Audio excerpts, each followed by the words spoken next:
start recording. Okay, go.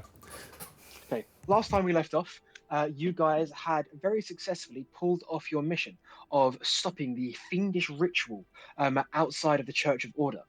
Having returned back to base, you guys have all seen the mysterious hulking monstrosity be sequestered off by the Aurus Arcana.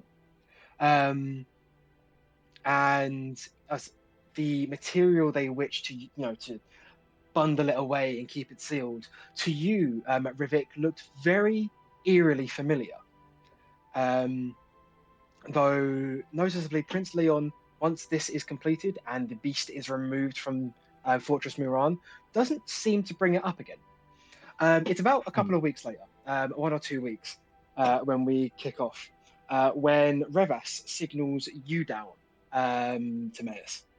Okay. She says, "Right, I got here this Albid that you wanted a slot put in, right?" Yeah. That's, yes, that is correct. Wonderful. Well, here you go. Thank you very much. I'll take it. Is it all right if I keep that mace with the hole in it? Fine by me. As far as I was understanding, you took it just so you could then figure out how the bow worked. But I think you need to ask Esmeralda about that, as I believe that is her weapon now. Oh, well, Esmeralda, hand slightly left. Can I keep this? Me. You may keep it. Thank you very much. It is under the condition that you write explicit documentation so that I may observe it for myself, just for learning purposes. Sorry, 1 second. Frisia, sitting next to Revas, is going to pipe up. Pan the camera slightly left. He's like, that'll be my domain, and here you go, my lovely lady. She looks over at you, handing you a stack of arcane notes. I will take them, nod, and walk off and start studying them. Do me a favor and make an intelligence check. I know you're an artificer. You would understand them innately. This is very, very very efficient documentation on how to impart the ability to receive these tokens into weaponry. Noticeably, she does seem to have begun to be planning on how to transition that into armor as well, though that doesn't seem to be nearly as fleshed out as the weaponry side of it. Can I use what she's done for armor instead to do it into Brutus's body? Or at least maybe discuss with her if I can do that and we could work together on it. What do you want? Do you just want to give it a go by yourself first, or do you want to go start by talking to her? Start by talking to her. Okay, well, like a brainstorming session. You walk back up to her. Hello. Oh, that was quick. I've gone over your papers. It's very well written. In fact, I am a little bit impressed. You've had 30 seconds to read them. I'm a quick reader. Wow. Okay, yes, Katama, she immediately spins around, puts her glasses on, leans in. Well, do go on. Your weapon techniques are fascinating, although they are not my specialty. Revis is going to lean over. Give me some credit as well. And shoos them away. Anyway, do carry on. However, I'm more interested in the armor, not because you could potentially slot it into armor, because I could slot it into him, and I'll just point over my shoulder at whatever Brutus is doing today. What is Brutus doing right now? He's currently looking in a mirror, admiring himself. Sort of looks up when he gets referenced. You're right, mate. See, the reason why my notes stalled a little bit on the armor side of it wasn't because it's particularly difficult. Giant magic is... it's effective, and it's quite simple. Rebus is going to snarl a little bit in the corner. The problem is more about how the enchantments themselves translate. If something imbues for example, a weapon with the power to ignite and deal with fire, then you don't really want that happening with armor, because it would incinerate the person inside. So it's more about translating the enchantments than adapting the armor to use them, if that makes sense. We do have an enchantment already, which applies invisibility. That would be a good starting point. That would be. I believe we should work together on this. Make a persuasion check with advantage. It's a very, very low DC. With advantage on my -1. Hey, Four. what did you get?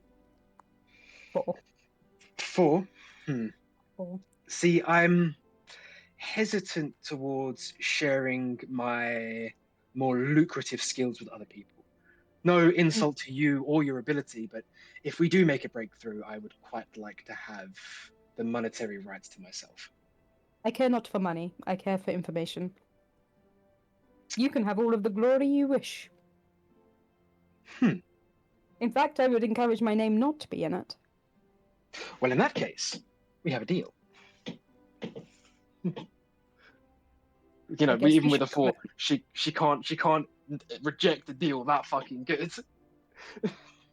And she is going to shake your hand and say, "Well, I'll see if I can focus more on developing my ability to translate into armor first. I feel like that is a natural progression to the prosthesis that you are suggesting." I know. Well, in the meantime, once I'm done, I would very much appreciate having that invisibility token, though it won't be necessary just yet. Inform me when. Goodbye. Of course. Thank you And very she's gonna much. march off. You see her smiling to herself, like fist bumping a little bit into the air as you walk away. Right. Before we go, does anyone else have anything they want to do before we kickstart the session proper? Nope. Nothing comes to mind. Good. Just to confirm, we are level 6, right? Yes, you should be. Okay, that's all. That's what I Let's planned go. the session. Okay. So, as you guys are chilling about in the courtyard, you hear the wet slapping of feet against stone as Kit comes down with his froggy attire, looking down and smiling you guys, before he eyes down you, Brutus. Oh, you're right, mate. What's up? Kind of like where he doesn't really have much of a neck, it's very obvious that he's looking over his shoulder. Like left, then right. I got those potions that he was after. Oh, you legend! Hand 'em over, mate. He's going to hand you 2 potions of healing. Fantastic. I couldn't sneak away much more, but I think I got away with it. Well done. 10 out of 10, mate. Thank you. Also, Prince Leon said he wanted to see you. All of you, sorry. Well, everyone wants to see me, but yeah, I get it. Oh, you're so cool, Brutus. Yeah. Is this like puppy love or something like that? No, he's just a crap. fucking weird little frog. Right. Anyway, yeah, he says that Prince Leon wants to see all of you. Yeah, presumably we'll head in to see him then. Okay. So I'm guessing everyone's following Brutus. Yeah, I mean, I've been dicking about my halberd in the yard, but when I see everyone else start moving that way, I will follow. Oh, before we go, I'm going to update the weapon mod doc. Mhm. Say that you also have a Nick Pike halberd. Yes. Pike token of accuracy. Are you moving about anything? For Not halberd? at the time. Not currently. Okay, either way, we will leave it there then for the minute. Right, as you guys head upstairs, up the stone corridors towards Prince Leon's office, you hear his voice raised, seemingly angry, and an expression you haven't really heard from him before.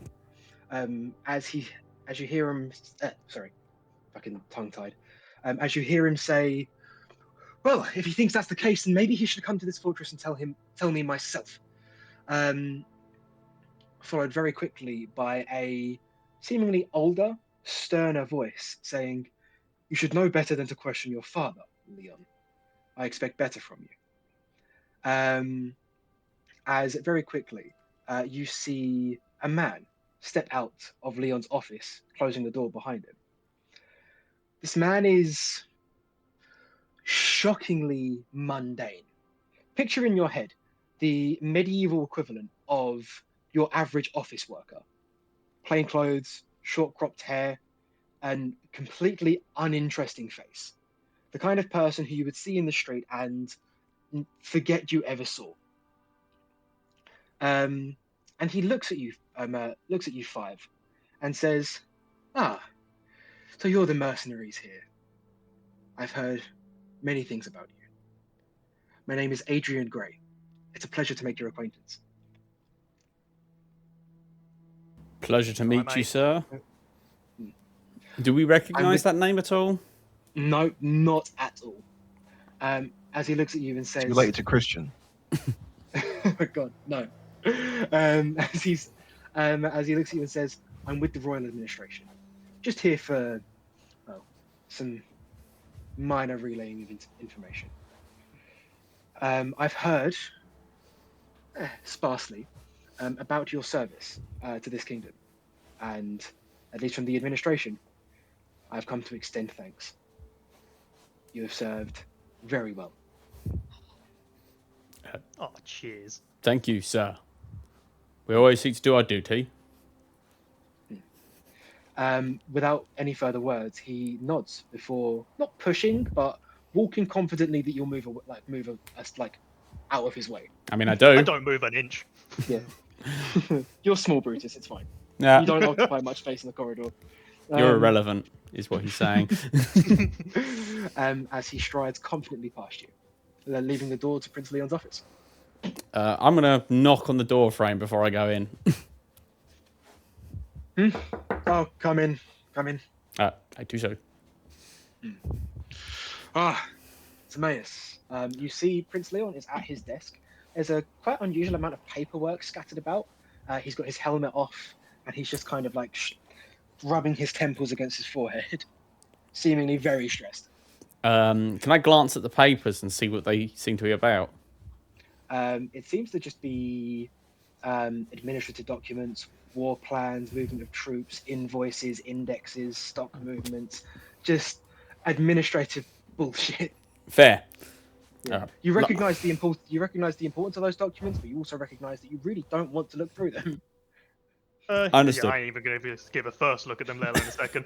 I'll Yeah. head to him and like, Esmeralda is going to offer her services because she's pretty good at litigation. Oh, I'll just head up. You're right, boss man. Who's the nerd? oh, Christ, that was Adrian Gray, one of the chief executives of the Royal Administration, passing on a message from my father. The king himself. You The hear very quiet- same. You hear a quiet squeak. Ugh. You see, I did some thinking about what you said earlier, Timaeus, about Prince Olan's suggestions Mm-hmm. and also his inexperience.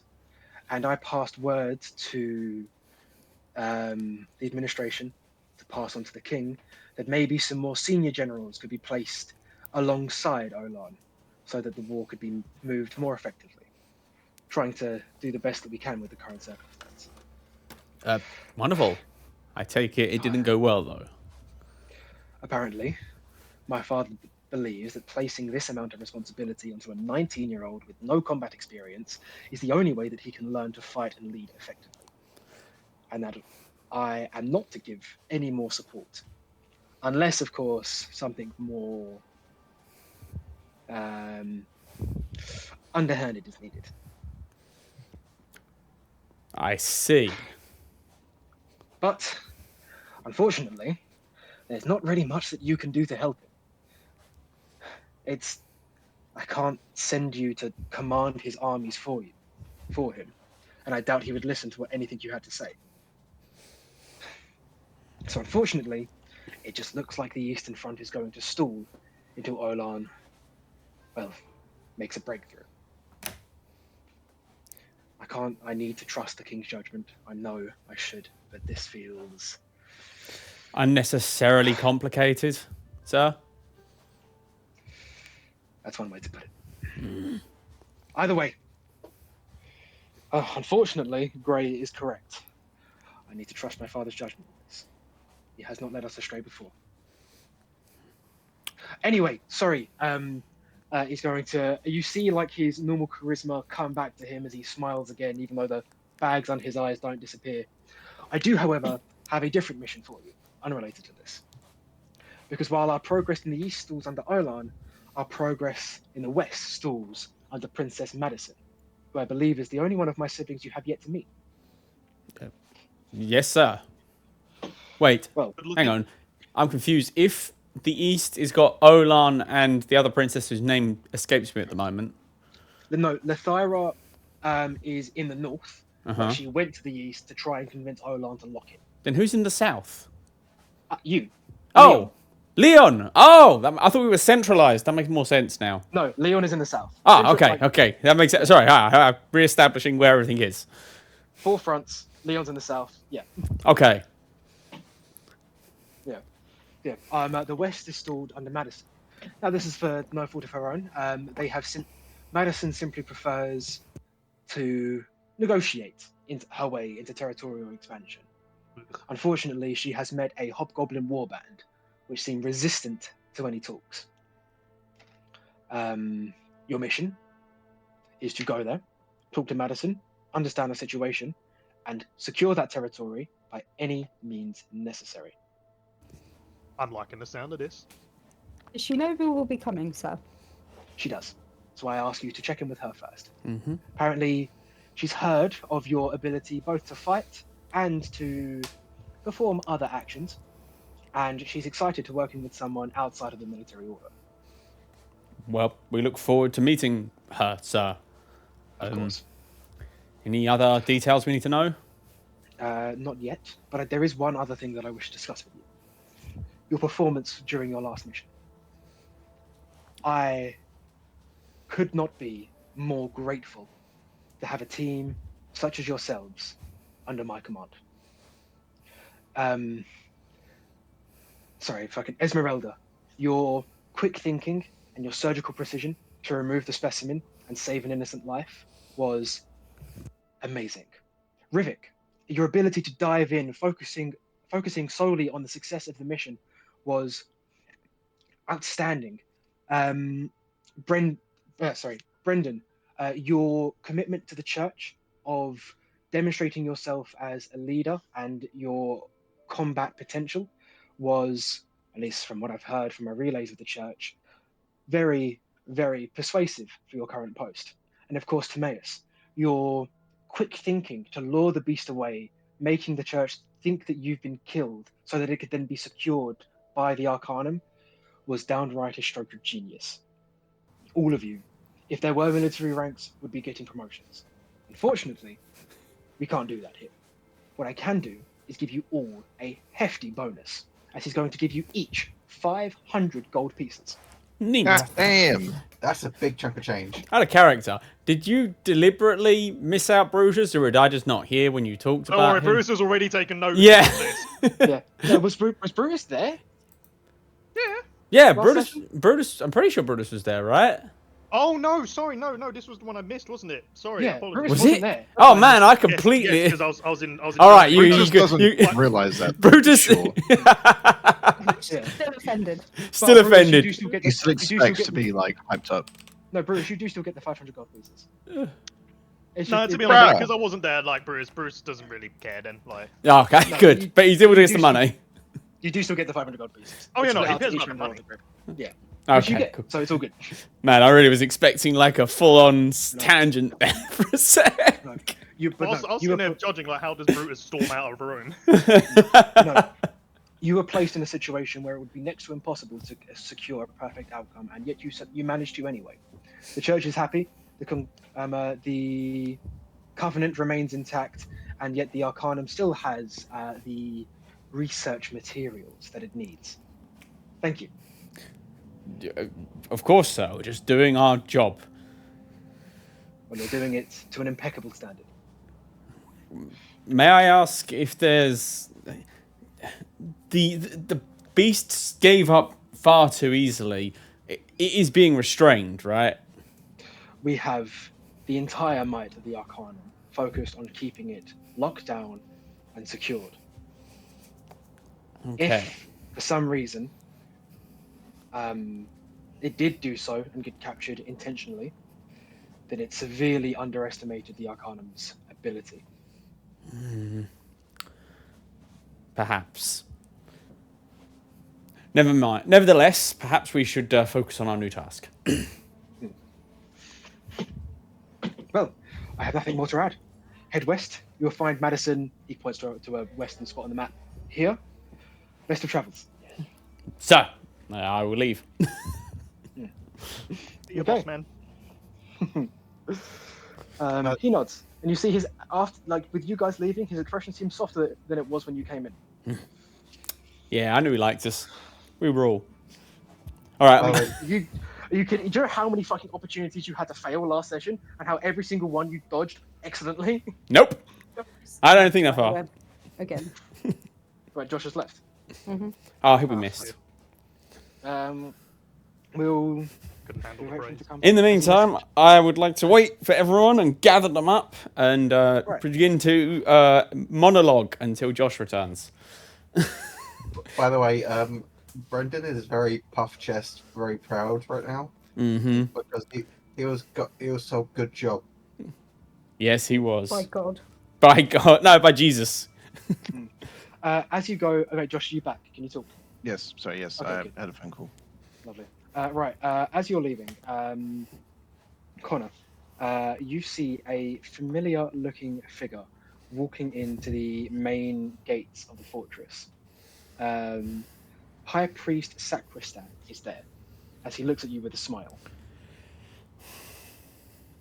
High Priest Sacristan is my father, right? Yes. Right. I Maybe something to write down for future. yeah. Could you allow me access to Brendan's character sheet? What do you mean? You should I- already have access to it's your No. character sheet. No, on the doc he made. Like What? my character doc. Oh, do I have that? Yeah, you have it. 1 second.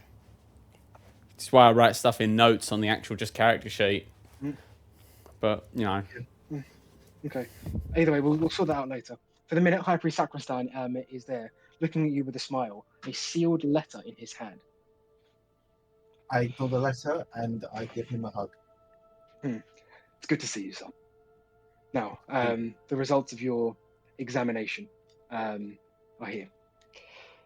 I can only hope that you did the best that you could, and that you deserve whatever fate is in this letter.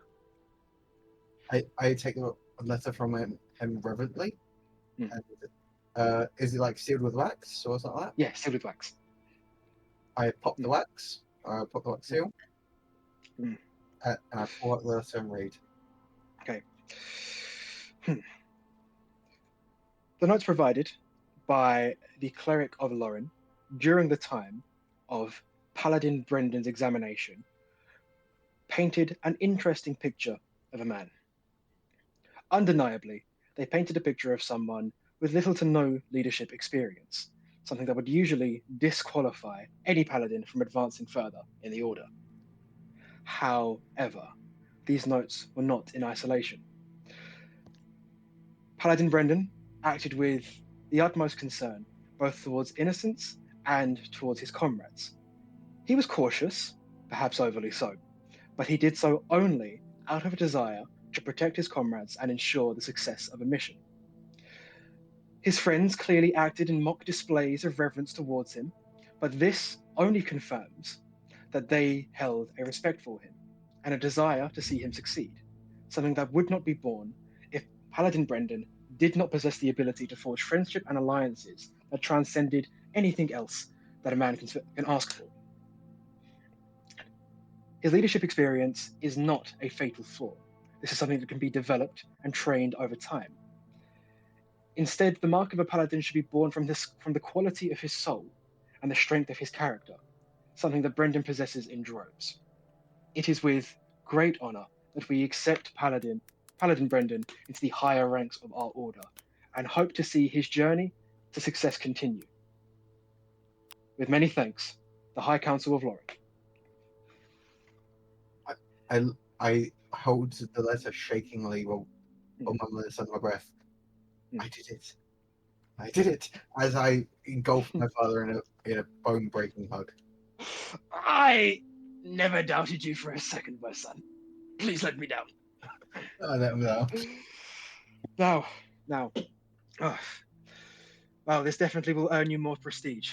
You are no longer just a paladin. You are a High Paladin of Lauren. Congratulations. Thank you. Thank you for the opportunity and Now, delivering this letter. now, I know that our beliefs differ from many others in the church, but hopefully this position of slightly increased authority, though not the highest I hope you will ever achieve, will give your beliefs some more sway, as well as cross recognition between the churches. Of course. Of course. Very well. I will not distract you from your mission any longer. Thank you. As he's going to bow to you before leaving. While he turns his back, I bow to him and give thanks and goodbye. Okay. You guys have all just seen this happen. By Yes, the way. I'm going to immediately go up and clap you on the shoulder. Congratulations. I know you wanted this a lot. I'm happy for you. Thank you, Tobias. It's such an honor. I'm now High Paladin. Does this mean you can go into the secret library? I don't think so. You would know you still can't. That's a very, very exclusive thing. You're moving from it's soldier to paladin to high paladin. There's still like 8 more ranks above that. Yeah. But paladin to high paladin is the first proper bridge that someone can make. Yeah, I explained this to him while explaining Interesting. I don't. Yeah. Well, I'm happy for you. This way. Oh, by the way, if you guys wanted to know what the scribe was writing, just out of character, completely related, last session, it's in The Silent King. Okay. I'm going to look for curiosity. Just because it doesn't matter anymore. He passed the test. But I was keeping a track of each thing that went, that was going by in the session. All right. Well, in that case, I mean, I will read this, but I'll read this later. For now, we go and we do a thing. We do the thing we were told to do. You guys head west. Yeah! Over the plains, through the forests, sailing across lakes, fighting mighty beasts, all things that are very, very boring and we don't care about. So eventually, you guys make your way to the edge of a military camp. You know the old saying, it's not the journey, it's the destination. Exactly. Fuck the journey's boring. Right, yeah, as you make your way to the edge of a military camp, as you do so, riding your way closer, you see a couple of the kingdom soldiers nudge each other and point towards you. You hear like whispers being spread around as you approach.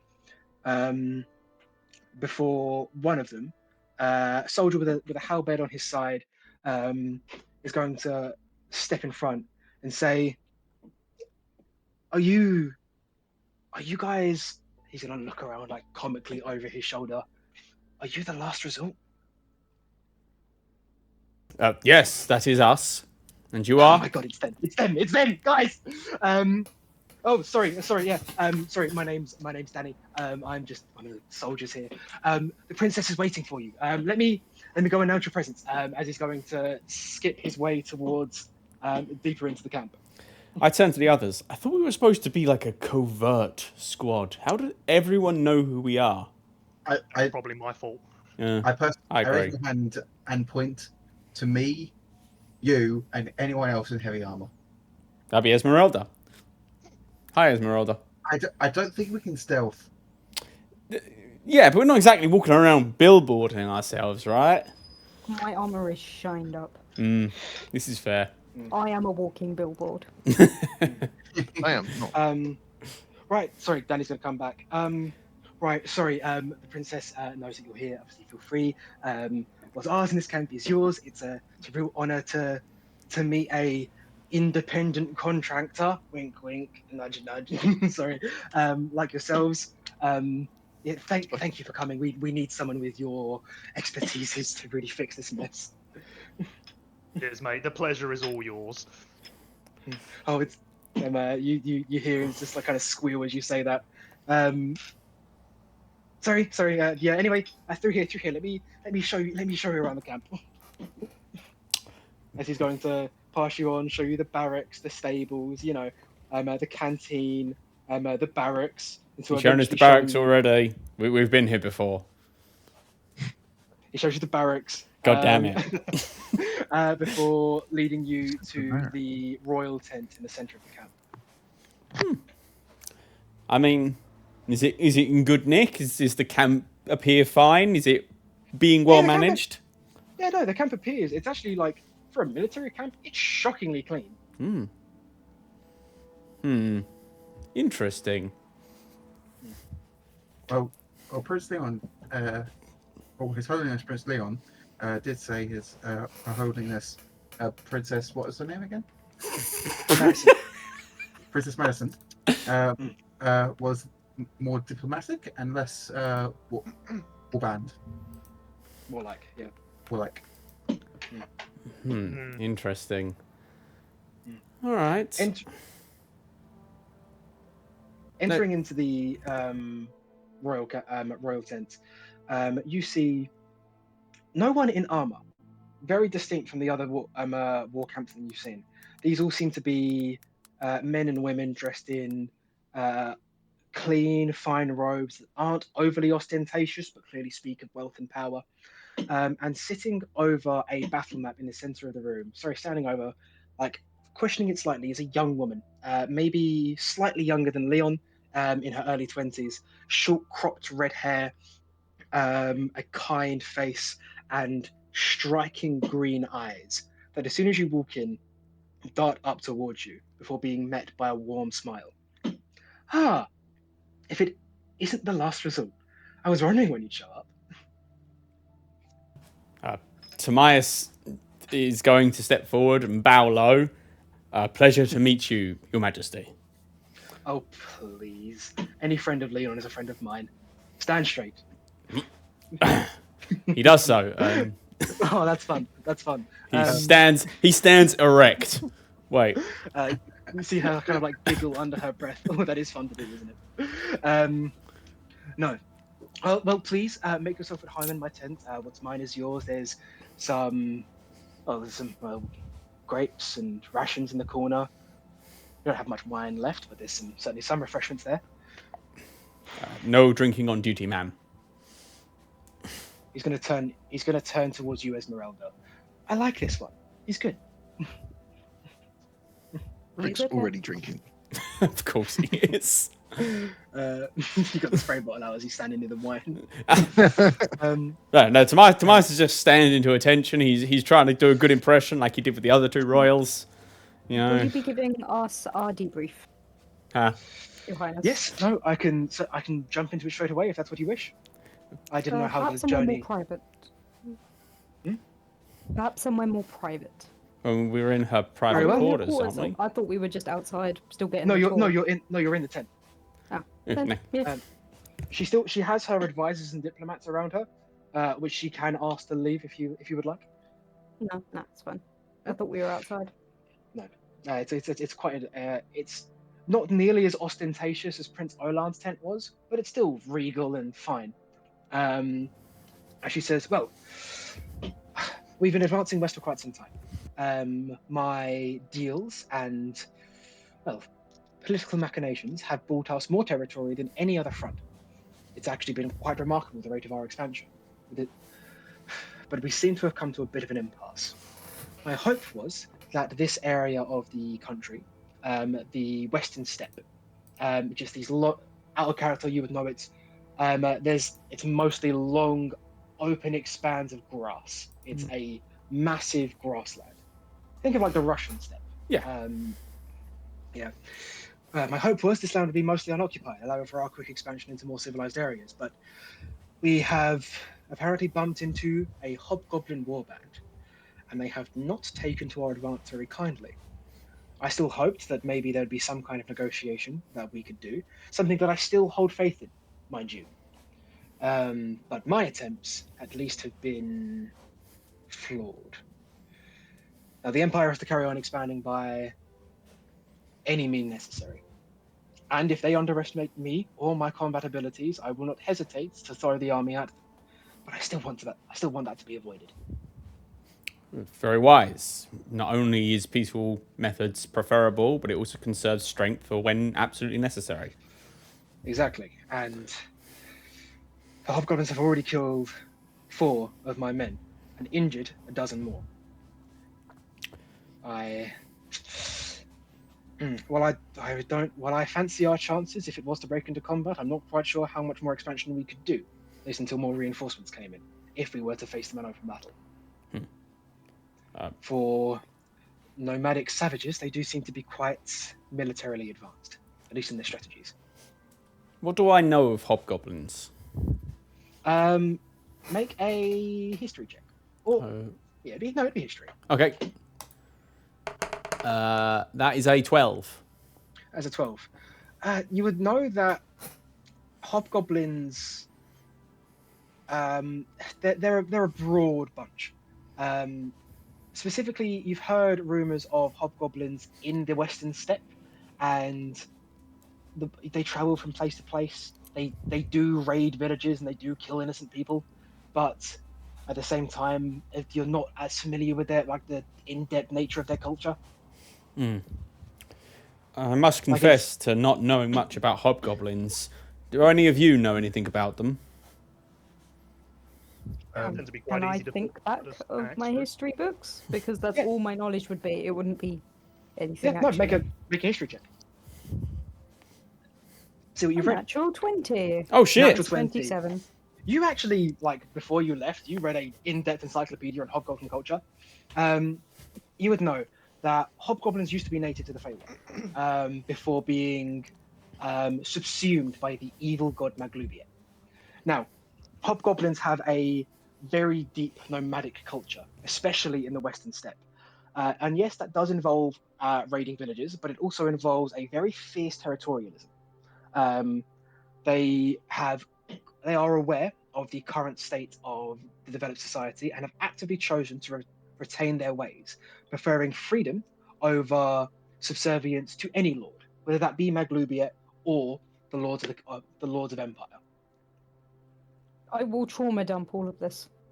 Yeah. Do we have a estimation on their numbers and their equipment? From what I can tell, maybe 3 dozen. They have arms. I believe they must have a resident blacksmith. Maybe stolen iron was forged into proper weaponry, as well as some kind of strange poison that is laced in all of their weapons. Poison. We didn't expect to be met with a fight, and we were, at least in the initial display, quite outmatched. I see. We could launch a full-scale assault, but again, we would lose more men than I think would be worth it. Would these hobgoblins? They're led by a war chief. What do we know about him? He's proud. He very much doesn't like the kingdom, and seemed to rebuff any attempt to negotiate. Do we believe that he is representative of his people? Do we think that if he were removed, there would be a line of successor that would be more open to negotiation? Who knows with these people? They are war mad, at the very least. They currently have 2 of our men on pikes. Esmeralda, you would know that the hobgoblins follow a very, very strict familial clan structure. They almost always have at least 3 successors lined up at any given point. I will tell them this. I see. Do you have any? I wouldn't put much faith in what the next successor being any different.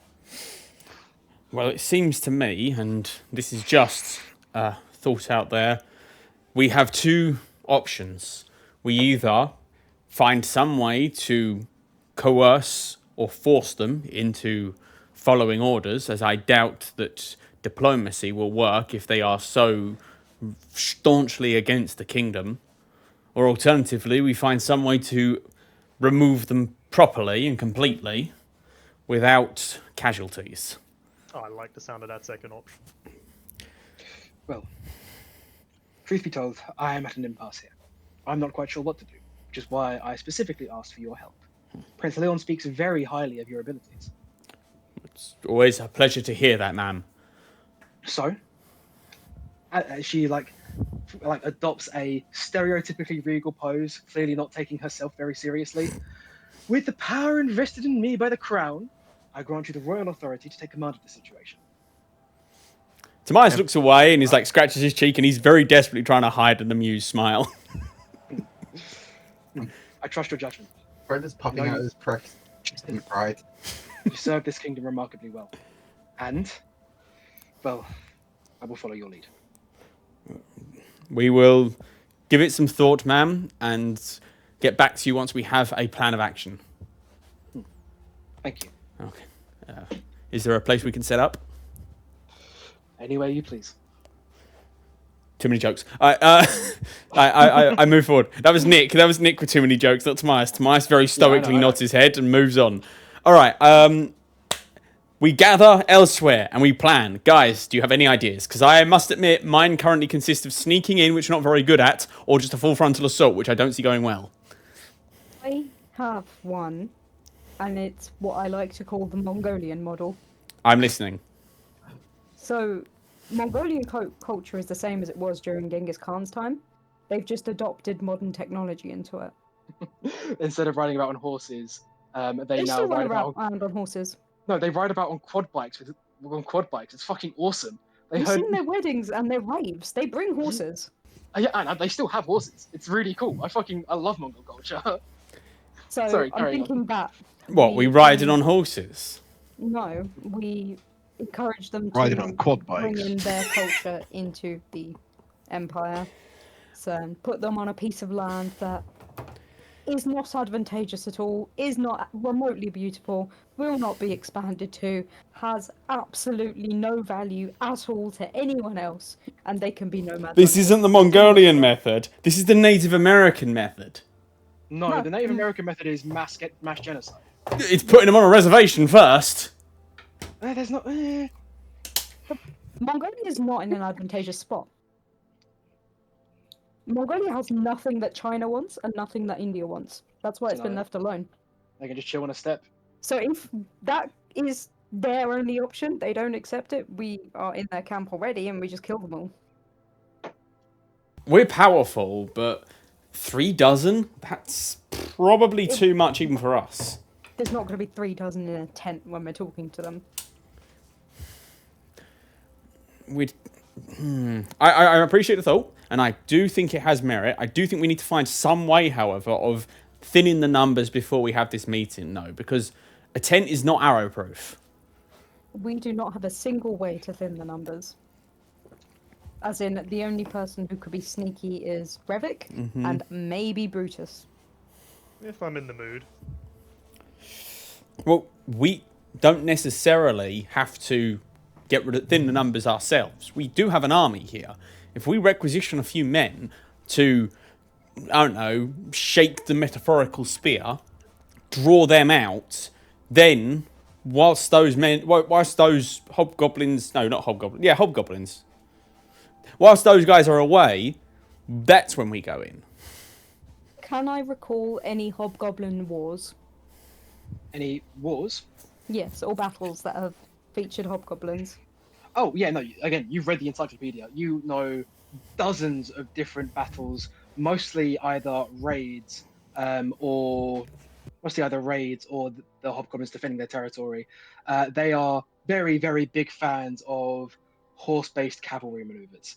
The They Mongolians. no idea what you mean. They will outpace you, outflank you, and strike you down before you can maneuver an army. They move fast, and by the time that you can mount a counter-offensive, they've already moved. I will tell them all of this information and then tell the party that the only way to actually deal with this is to kill the leadership and hope that everyone in line also dies and whoever takes over next is more agreeable to a negotiation. What do you reckon the odds If are? I may, Go on, yes? if we are so stuck between sneaking in and a full frontal assault, why not do both? Use the frontal assault as a distraction of sorts. Send some of us who can be sneaky in through the back. I believe peace should be given a chance first. It sort of would be. If we go in with the quote-unquote frontal assault, attempt negotiation, And if it fails, they will then be in position to strike. If it succeeds, then they can withdraw. There is merit to We could this. just wait for a signal. The signal will be if they try to stab us. Understood. Fine if we're going with this diplomacy stuff. Some of us can go and start talking. We set up a code word, and then if that code word is spoken, those of us that are hiding can start chopping their necks off. Do we not have access to communication magic? No, I don't think so. Oh, I can put a message in a rock, but that's about it. I don't think we need magic for that. Not really, yeah. I Make mean, make a code word. Yeah, there's nothing in particular that I can do there. I think the code word should be aggressive negotiations. Like the sound of it. It's too Okay. long to shout in a No. Because what we do is we go, well, if they start stabbing us, that's also a good code word. But I'm thinking more along the lines of, it seems negotiation has failed. It is time for aggressive negotiations. And then you jump them. I would lean more towards kill them all, That's even longer. longer than aggressive negotiations. Negotiations. Kill them all is 3 syllables. Aggressive negotiations is 8. More letters, though. think- Perhaps can we count should that high. refrain from discussing the number of syllables in our code word and just get on with making the plan. Fine. I kill them all. It feels a bit mean. See what I'm saying? They're This is not, the person that wanted to kill them all in the first place. No, I didn't want to. I said it was the only option I saw. There's a big difference there. is this a warband? And Yes, it's like a, I don't know, a war tribe, I suppose would be the actual term. I don't know. Do they have tribes? Yeah, whatever. They have clans. Yes, it's a clan. Oh my god, it's not the Mongolians, it's the Dothraki. Oh, okay. So yeah, I mean, we go in, we attempt negotiation. When that inevitably fails, I mean, when we give that our best, but it doesn't succeed, we shout the code word of some description of murder them. You guys jump out and start stabbing. We start stabbing, and we hope the 1, 2, 3, 4, 5 of us. Wait, are there 5 or 6 of us? There's 6 of us, right? No, there's 5. I can't do math. I think Yeah. we should ask I think we should ask Her Holiness what negotiations they even had. So we don't have to. So we're not going there to Tread on old. Yeah, that's a fair point. Also, we should ask her what we're allowed to give. Also true. Also good. Good. I like this. This is a good brainstorming session. If she has land that is completely uninhabitable and useless to them, it would be great for the Hobgoblins. I mean, isn't that sort of here, to be honest? We're currently here, so it has use. True, but that's a good point. We should figure out what the objective is, because if they're just moving through to more civilized land, there may just be a point where they just don't want the Hobgoblins to attack their flank. If we can achieve that, that will probably be good enough. We need to figure out what the main objective is. Is there going to be a plan of settlement here, or are we just passing through with the army? The best way to do is to ask Her Majesty. Correct. Okay, we should go make sure we have all our questions ready before we go in there. So is there any other questions anyone can think to ask her? So what are the current questions we even have? What is the main goal of the army? What negotiations have been tried? And What provisions can we give that's them it. for negotiations? Exactly, yeah. What resources do we have? That'll be it. And what about what has the consequences of the current negotiations been? Probably those heads umpires. Yeah, those dead guys, I'd assume. Yes, but I don't know. But does that mean they've accepted any negotiation? They've accepted the heads of the soldiers. I think it was more of I think she did say something about them not being receptive to negotiation, so I don't know if that means they've talked and it's broken down, or they just attacked on site. We should ask that as well. We assume attack on site. Yeah. Oh, it's Gertrude, right?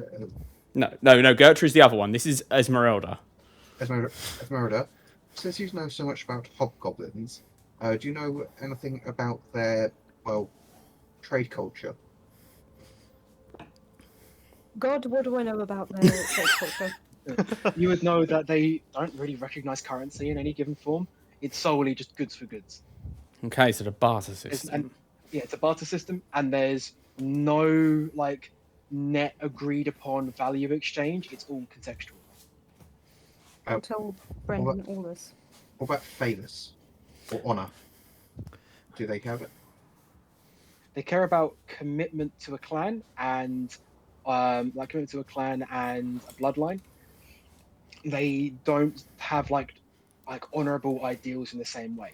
They don't like if you like murder isn't really like necessarily frowned upon.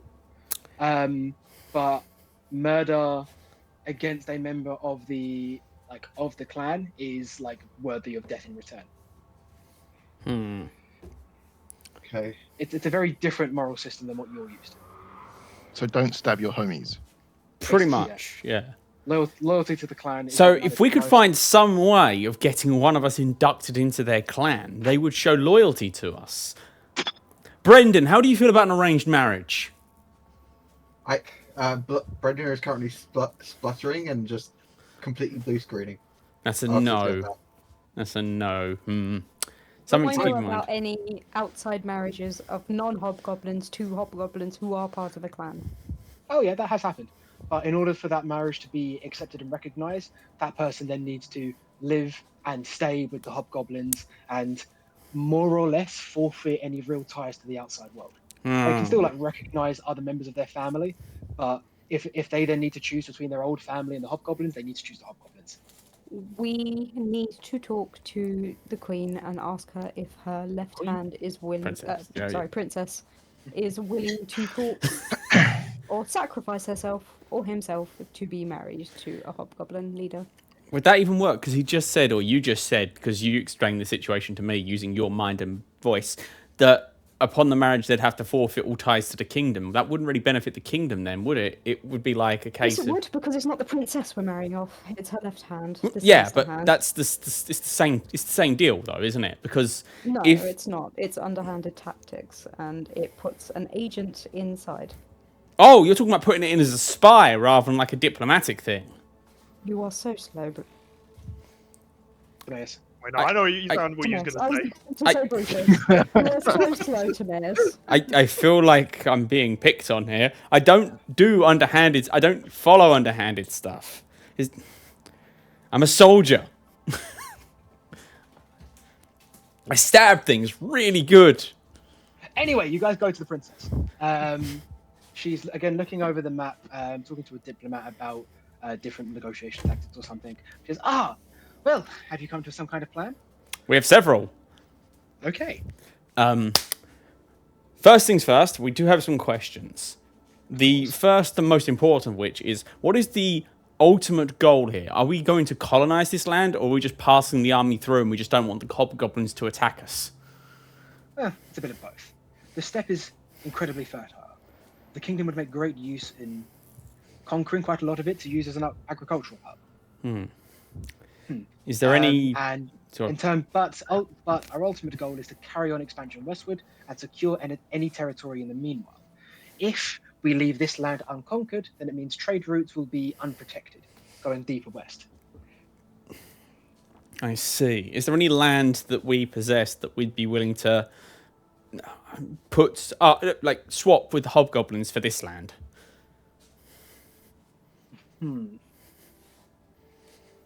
Maybe. It depends on how much land they would need. If it's a few hundred square miles, then I don't see why not. Okay. And what exactly is our budget? What resources do we have for negotiation? Well, when you say out of character, when you say resource for negotiation, what do you mean? Well, do we have, they're a barter-based system. Do we have, 6,000 sheep that we can give to them or some shit? Like, hey, don't attack us and join our country and we'll give you 6 sheep and a dozen cows. That sort of deal. I mean, I certainly could requisition. I have nothing on hand currently, but I could see about requisitioning more. Though for some reason I believe that the matter of territory is, well, there's pretty much to trade with. That's territory is territory at the end of the day. Okay. Well, we do have one other plan, but I'm going to let Esmeralda explain it because I don't fully understand it. I thought we had a Esmeralda. couple of questions. What about the other tactics? What about the negotiation? Oh, right, yeah. What other things have we asked about in negotiation? Oh, there hasn't really been much. We asked for this. We asked for their how they would feel about subservience towards the king, and they killed 4 of my men. Right. Yes, because hobgoblins don't like subservience. That is a thing. Yes, it is.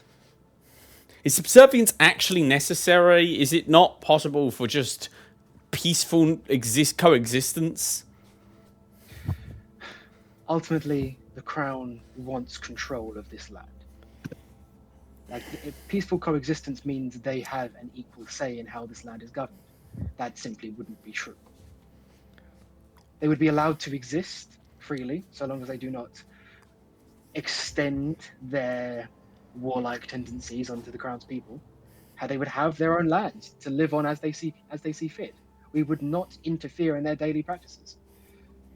But they would be subservient. And they only serve their war chief. Again, they would have their independence, but they would be under the crown. I don't think that's going to fly no matter what we do. They will never submit to you. That's why you're here. Dress it up however you see fit. I do have one more suggestion. Of course. Do you have a spy? Many. And do you have a particularly good one? Specialized in infiltration for extended amounts of time. Probably life. A spy that'd be willing to live Slippery. in a hobgoblin warband for the rest of her life? Yes. Liza, as a rather beautiful young half-elf woman comes up, dressed in all black, in like an all-black dress, very like narrowed eyes, very stern expression. How would you feel about being married to a hobgoblin? She just kind of looks coldly. If it was to serve the kingdom, then? Again, her expression doesn't change. Perfect. I have a spy. That's probably our only bargaining tool. Realistically. Do we That's know- the entire destruction of their clan. Liza, stand and wait. The spy backs off.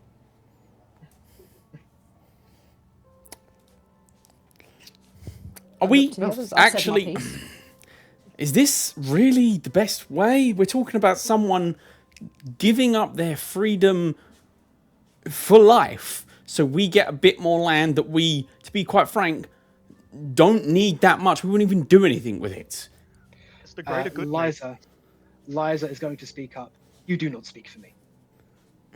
It's not about you. It's not just about you. It sets a precedent I don't like. It's the greater good, mate. He asked for permission. I'm sure a contract was signed. And as long as it was signed fairly, I see no problem with it. So no assassination plan then. Assassination plan if they do not accept the marriage plan. We'll go in, basically, in 3 stages. 1, to negotiate to move them to new land. Still subservient to the king. I don't think we should use those Plan words. 2, obviously not. Plan 2, marry off Liza. Plan 3, kill them. These are our only viable solutions because I will spew out encyclopedic knowledge.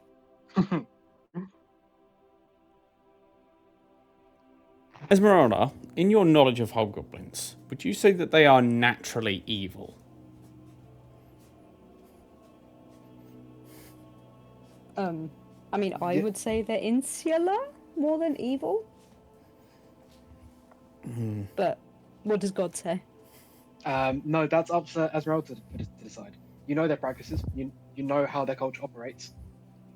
Is my mistress evil because she works on the dead? Depends who you ask, but As long as the dead is willing or gives consent before departure, I'd say no. How is this any different? I'm just trying to determine what the right thing to do here is. There isn't one. If you're looking for the good in this situation, there is not. If you're looking for the good of the kingdom, the death of the hobgoblins would lead to the most stability. If you're looking for the good of the hobgoblins, either having the spy or moving them to new territory is better, depending on how you look at it. It's good to move them, for they would retain most of their culture and independence without a lot of interference from the kingdom. Putting a spy in their midst would lead to unintentional upheaval.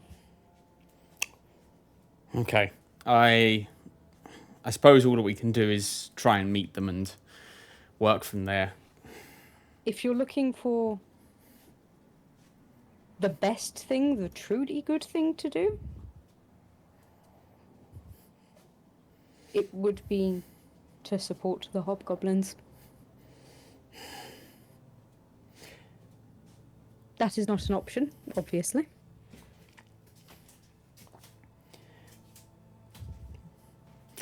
No, Tomias I'm isn't gonna going to speak. put a Tomias. hand on Tomias' shoulder because he's been silent for a while, and that's very unlike him. I know this is difficult, but you will find a way to manage this. We have our options, and I believe that we can all decide individually which one is best for our situation. In fact, I believe that killing them would be a mercy. How so? Yeah, I'll go with that one. How would killing these people be a mercy? Oh, It would Tomias, not- you're giving real nerd vibes. Tomias blanks him completely. He's looking at you, Esmeralda. Explain. Well, put yourself in their shoes. You are a member of a tribe who has for generations claimed this as your own. Suddenly, this warlike nation is encroaching into your space, lives on your space, and demands your subservience to them. You will never give it, and you will spend your life, your children's life, your great-great-great-grandchildren's lives will be spent in upheaval, being constantly moved and migrated, put on land which is unfertile and unusable, inhospitable. Would you want them to live like that? Or would you like them to die proud? I don't want them to die at all. I don't want... This seems entirely unnecessary. We're not even going to use the land. There's no reason for the kingdom to do any of this. We could march around them and not come back and not disturb them at all. None of this matters. But we're doing it anyway. Because why? We've been told to? Because we're just following orders? Tomias, it is an order. We have been ordered to deal with this, and you are a soldier. I am a soldier. We do not question our orders any more than absolutely necessary. Tomias is just going to... He's going to leave. He's going to go be by himself for a bit. Okay.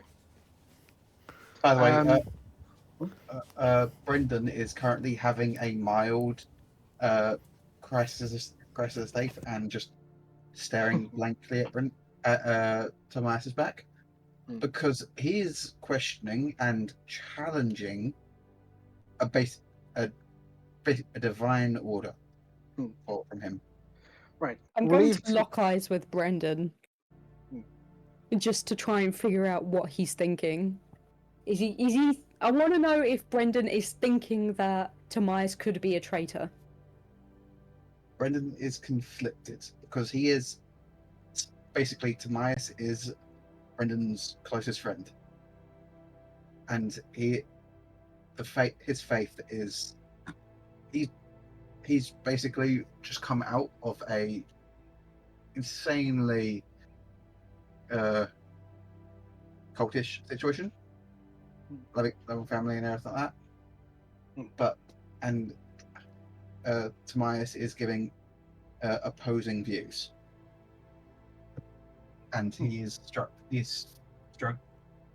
struggling with it because Tomias is closest friend, but he's also basically ignoring a divine order. But he's doing it to try and be kind. Okay. Rivik and Brutus, do you have any thoughts? Brutus at this point, he's just like, he's like a, I don't know how to say it. Like a bored child going, Yeah, "Oh my I was God, gonna get say, on I'm trying with to think it!" of some child that's like Yeah. been kept away from something interesting for ages. Like, Is that you know, is that oh, his you know phone what? taken It's a away? child and two mums are having a conversation, and he's just getting progressively Oh. more bored and agitated. Oh, fun. It's like pulling on people's clothes. Yeah.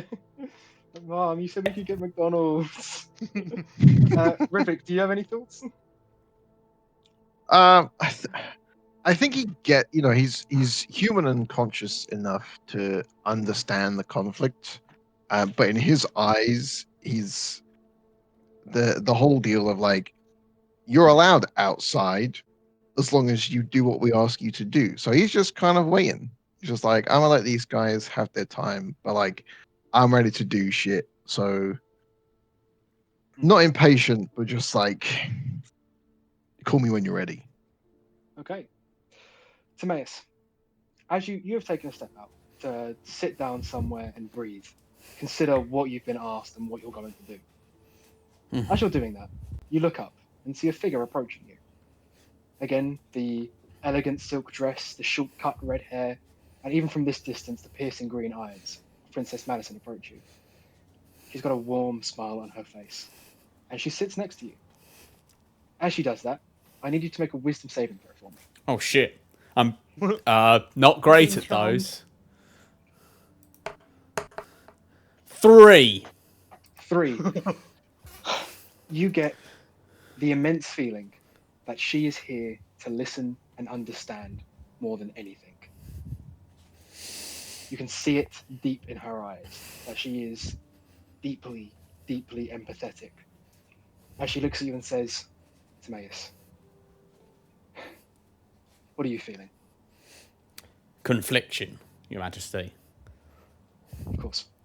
I joined the military because this kingdom saved my village. My small village was going to be annihilated by a superior force for no fault of our own, but because they wanted what we had. So I joined to protect other villages from that same fate, and now I am here on the invaders' side. Those hobgoblins, whatever their culture might be, have done nothing to deserve what is going to happen to them. What I am going to have to do to them. And I am not okay with that. But at the same time, I have orders, and I have always followed orders, and now I don't know what to do. Do I follow what I think is right, or do I follow my duty? She's going to stop for a second. Kind of, she genuinely seems to be considering every word you're saying. She is listening, even despite whatever mental manipulation is going on. We need to feed our people. This step is incredibly fertile, and it would make starvation a thing of the past. Across the empire, the amount of people we could feed would be immense. We have made strides in progressing our cities, but this would be one of the final keys to make the empire a true utopia. And for the trade that exists, for the comforts of modernity that we all enjoy, those roads need to be protected. That can't happen unless we control the roads. I understand what you're doing, and I think it's noble that you're willing to stand for what is right. And I agree. They have done nothing wrong. They want to protect what is theirs, as is rightfully so. And I want to protect what is mine. I think the reason why I haven't launched an invasion is because I agree with you. They shouldn't be upturned, killed for wanting to protect what is theirs. Negotiation is still possible. And I think if I'm going to trust anyone to do what I could not, It's your band that you personally lead. You have done things from what Leon described that would be impossible for any other ordinary soldier to do. But you, Brendan, Brutus, Rivik, and Esmeralda are not normal soldiers. And I think that is your greatest strength. You can find something else to do. You can make sure these people get the respect that they deserve while still serving what is right, making sure the people of the Empire are protected, are fed, are happy. I'll try, but I'm not good with words. Go on. So she interrupts you and places a hand on your shoulder, looking you very deeply into the eyes. I believe in you, and I trust you. Then I will give it my best. And I'll do everything in my power to make sure no innocent life is lost this day. That's all that I ask. She nods before standing and walking away. I'm going to stand up and I'm going to return to the last resort, wherever the hell they've moved to. They're like 5 feet away. Shit! I'm joking. We're just listening. No, I stand up and then the camera just pans slightly to the left and we're all just there. We've all just been listening. Okay. I think we need a different plan. I think we need to go in all together. We need to lay out everything that we know to them. We need to be as straight and upfront as possible, and we need to convince them that this is the only way they survive. And when they do not? We try. We keep trying. We don't take no. We can't, because if we do, they die. We need to make them see that. They know this. Hobgoblins know this, and they will defend themselves as long as they can. There is no good way out of this. I'm not willing to accept that. Not until I try. Then you are a fool. Perhaps. But I'm a and fool you will get who us will... all killed. I'm a fool that will die doing what I believe in. And killing all of your friends alongside. I have faith in you.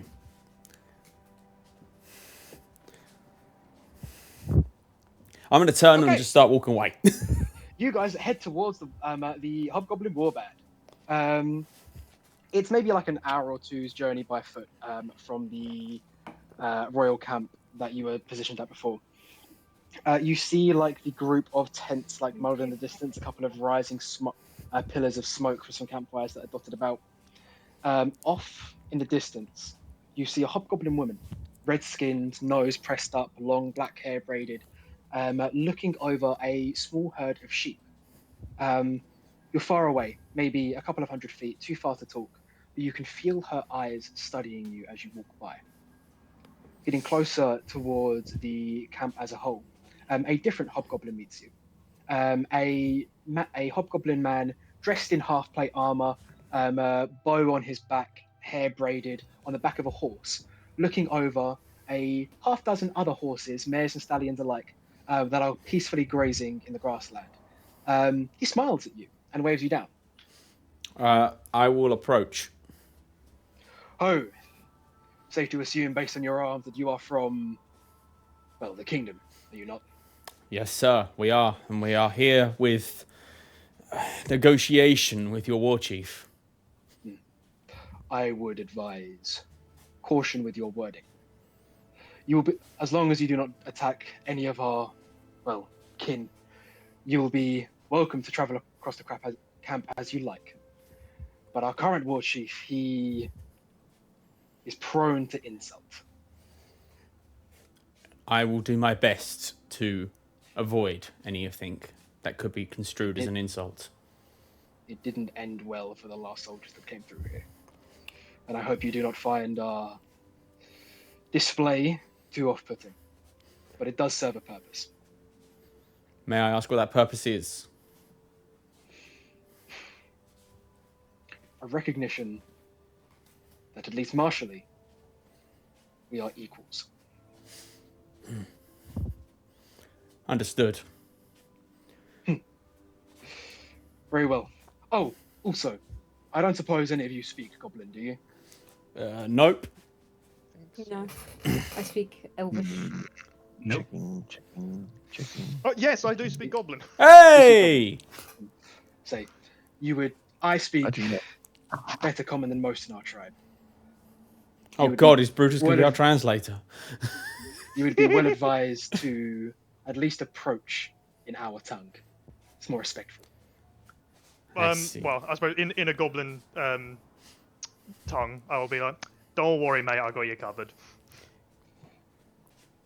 Ah, your pronunciation is awful. Oh, It is better. Like, It is Brutus is gonna immediately be like offended at that. Hey, it's better than the last man who tried, who called our language. It doesn't matter. Either way, know that you are welcome at our camp so long as your arm is laid at rest.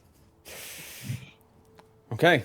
Do you know which Brutus is gonna have direction? to hold back a bit of an emotion there. Do you know which way to the war chief, sir? Yes, it's the biggest camp with, well, all the fancy stuff around it. Thank you. And we will head that way. Okay, We're fucked. so No. In the translator. Okay, Brutus, I'm going to need you to basically say, "Greetings, honoured war chief. We are here as representatives from the kingdom. We wish to negotiate." Oh, sorry, mate, I wasn't listening. What? I repeat myself. Oh, one more time. I repeat myself again. And again. Are you taking the piss? Nah, I heard you the first time. right. Right. So you head into the camp.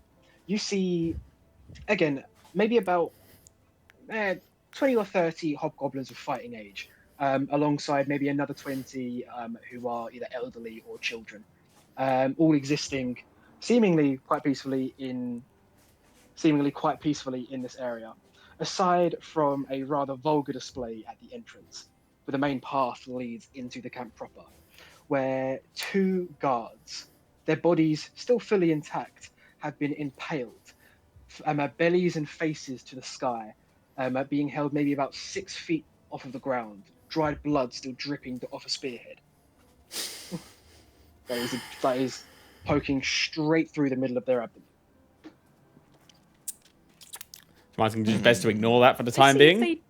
Can I tell if they died on the pike or if they were dead before and just hung up?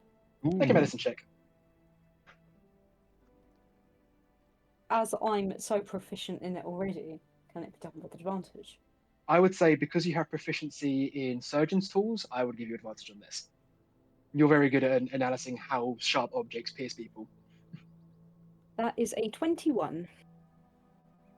They died painfully on the spearhead.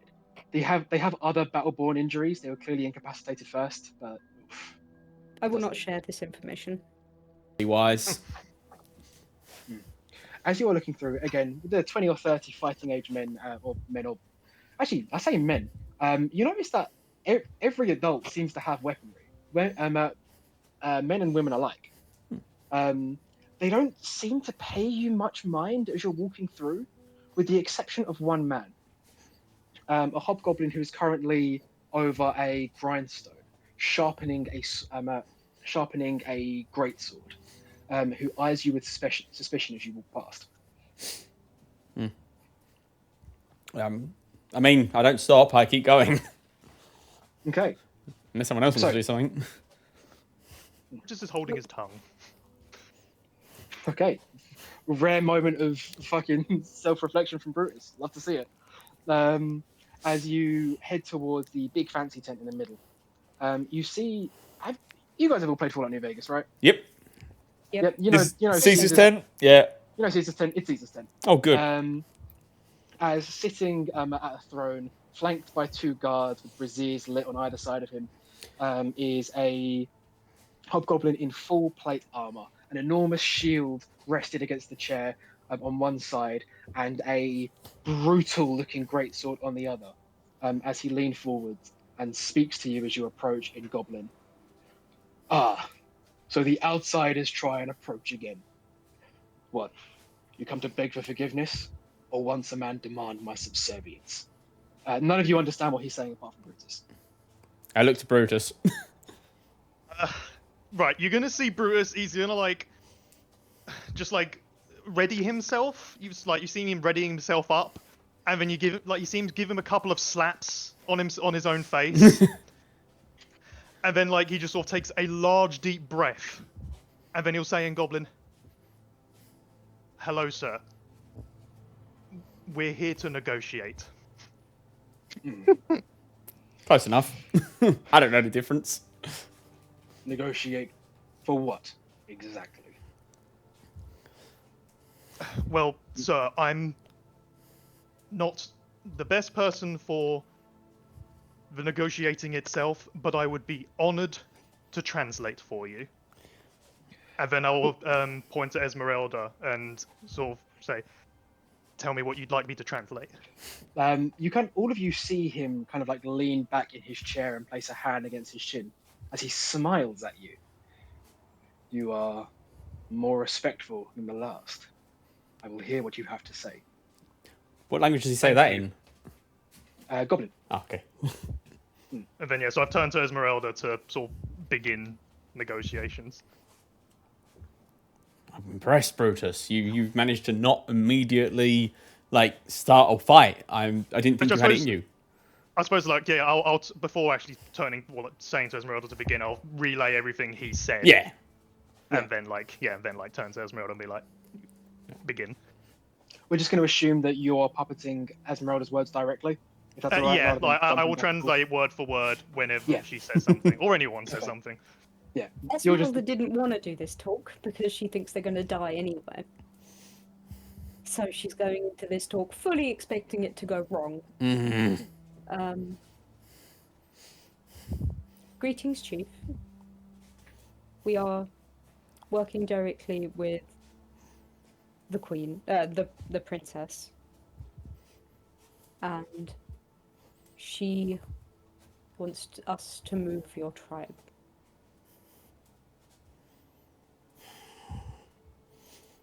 Is Yeah, that this it? will be translated. Yeah. That's Is it. that it? That's it. He leans forward again. No.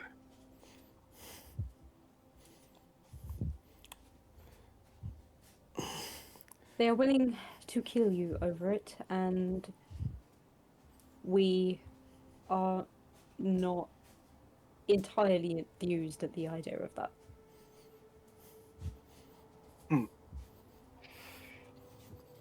You are unenthused at the murder of innocents.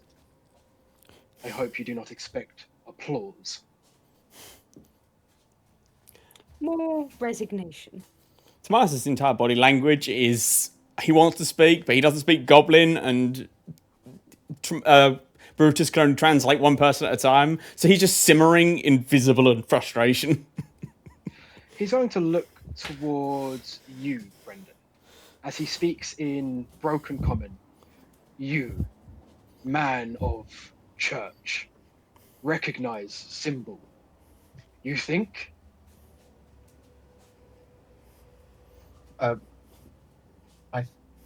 I think what? He's asking This your is- thoughts. What do you believe about the situation, right or wrong? He wants to know whether you think it is just what is happening. I ask. I say. I think that the murder of your people is deplorable, and negotiations must be met halfway through. Halfway. Otherwise, we, as the invaders, or quote unquote invaders, No quote unquote about it. must take action to follow our orders. We do not want to harm you in really in any capacity. So we must make a deal.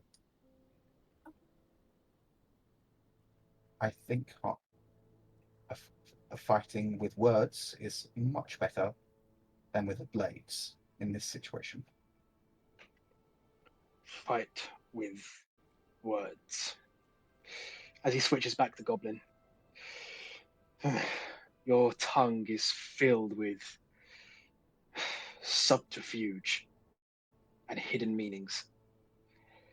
You wish for us to relocate, to give up our land and offer nothing but our own lives in return. Your people will live. My people will live as they have done for hundreds of years. You think you were the first kingdom to march into these lands? You think you will be the last? Yes. Shit, she's honest. You have extended me a kindness and a respect in talking in my tongue. I will let you leave safely. But if you offer nothing more than for us to carry on living as we are, but bow our heads to some foreign king, we do not accept. What about that? We are also willing to trade, or offer items and offer items and I think it was animals. Just stop, yes, wrong Brendan. here. Stop. All of No, this this- is ridiculous. You're talking about bartering away their freedom, selling themselves into slavery, essentially. That is what this is. We're talking about these people either relocating to some shithole in the middle of nowhere where they get nothing, or staying here as slaves. Because that's what they are. Speaking treason. I don't care anymore. This is wrong. We're talking about taking away these people's homes. Why? So some people halfway across the fucking continent can keep their creature comforts? So that they didn't have to work as hard as they otherwise would have? It's deplorable. It's disgusting. And I won't be a part of it. You hear the hobgoblin laughing to himself. Your kingdom weak. No control, no authority, even over soldiers. I have no respect. And I do not blame you for such an opinion, for you are right.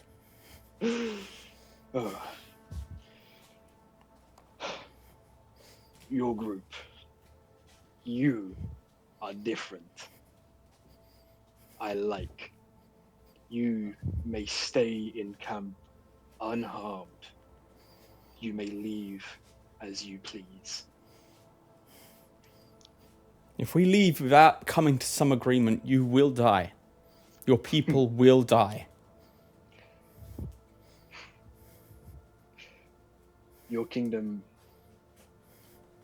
He's going to muster himself. Fucking common tongue. You overestimates. He says, pointing towards Brutus, as he expects you to translate. Yep. Yeah. Your kingdom overestimates itself. We have felled worse threats than that puny camp you see. Each one of my men will fell 10 of yours before dying with honor. We may lose eventually, but we will bleed your kingdom dry.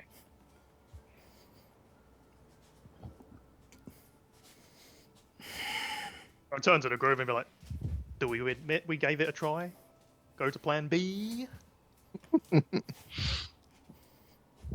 I am a proponent of Plan B.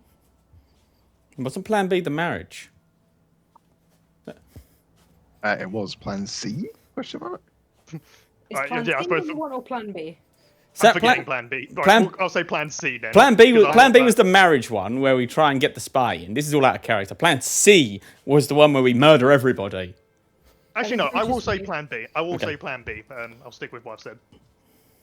Would you Plan be willing B, to take a marriage just of to an appease alliance? them.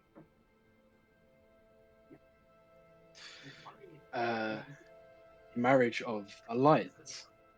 Yes. Make a persuasion check. Can you get a bonus with me translating it into Goblin? Ooh, I got a 17. He kind of considers.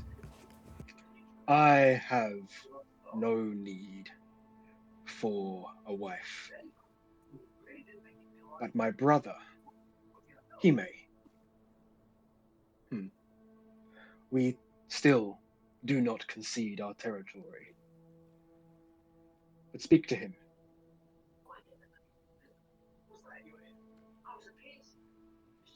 I think that's all we're going to be able to do. I'm going to be honest, guys. I think Tomas is going to have to take a back seat on this. There is very little he can do here. Yeah. I mean, Brutus is already miles out of his comfort zone. Yeah, no. He said, go to my brother. He has a need for a wife. I don't. So we leave, right? Okay. Yeah. We go So- to his brother. You exit the war chief's tent with all of your kneecaps intact. Congratulations. Nice. As you see the man at the grindstone, who you now realize has a shocking resemblance to the war chief, still looking up at you with suspicion.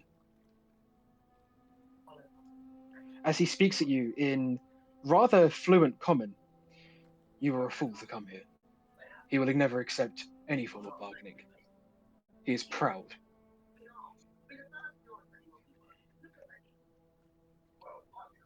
Well, you don't try, you don't get. He's going to die. And unfortunately, he will do so with a smile on his face. He doesn't seem to understand that our people are more important. Do you understand? I try to. I want for us to live free. It's the only thing I want. Would you believe me if I said I want that too? Just gonna eye you for a second.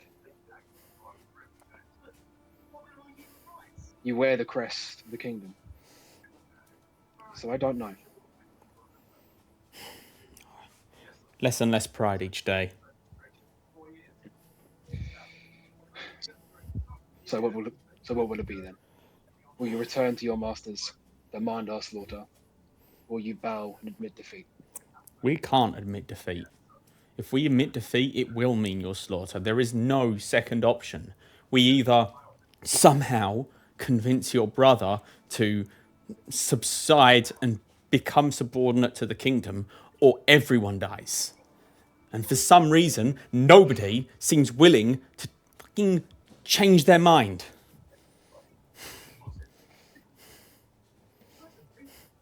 The man What about, like... mate? Oh, sorry. Sorry, carry on. No, go ahead. What about them, mate? What if you took over the leadership? What if you were the boss man? You're asking me to weigh up between the death of my brother and the slaughter of my people. Well, your brother's dead, mate, one way or another. The question is, do you want the rest of your people to go with him? Make a persuasion check for me, Brutus. Nice. Nice. Glad you're saying it because Tomas can't. Yeah.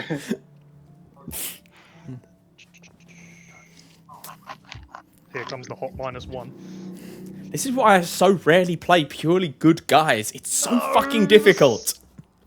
3. Free. Is there not some kind of advantage from being helped? Tomas is, also pointing out Standing there facts awkwardly? and, no, he said some words. I don't think I've got anything which gives me... I mean, unless you're considering it a DC, in which case I could use a... Oh no, that's fighter, don't worry. Yeah. Completely mixed up.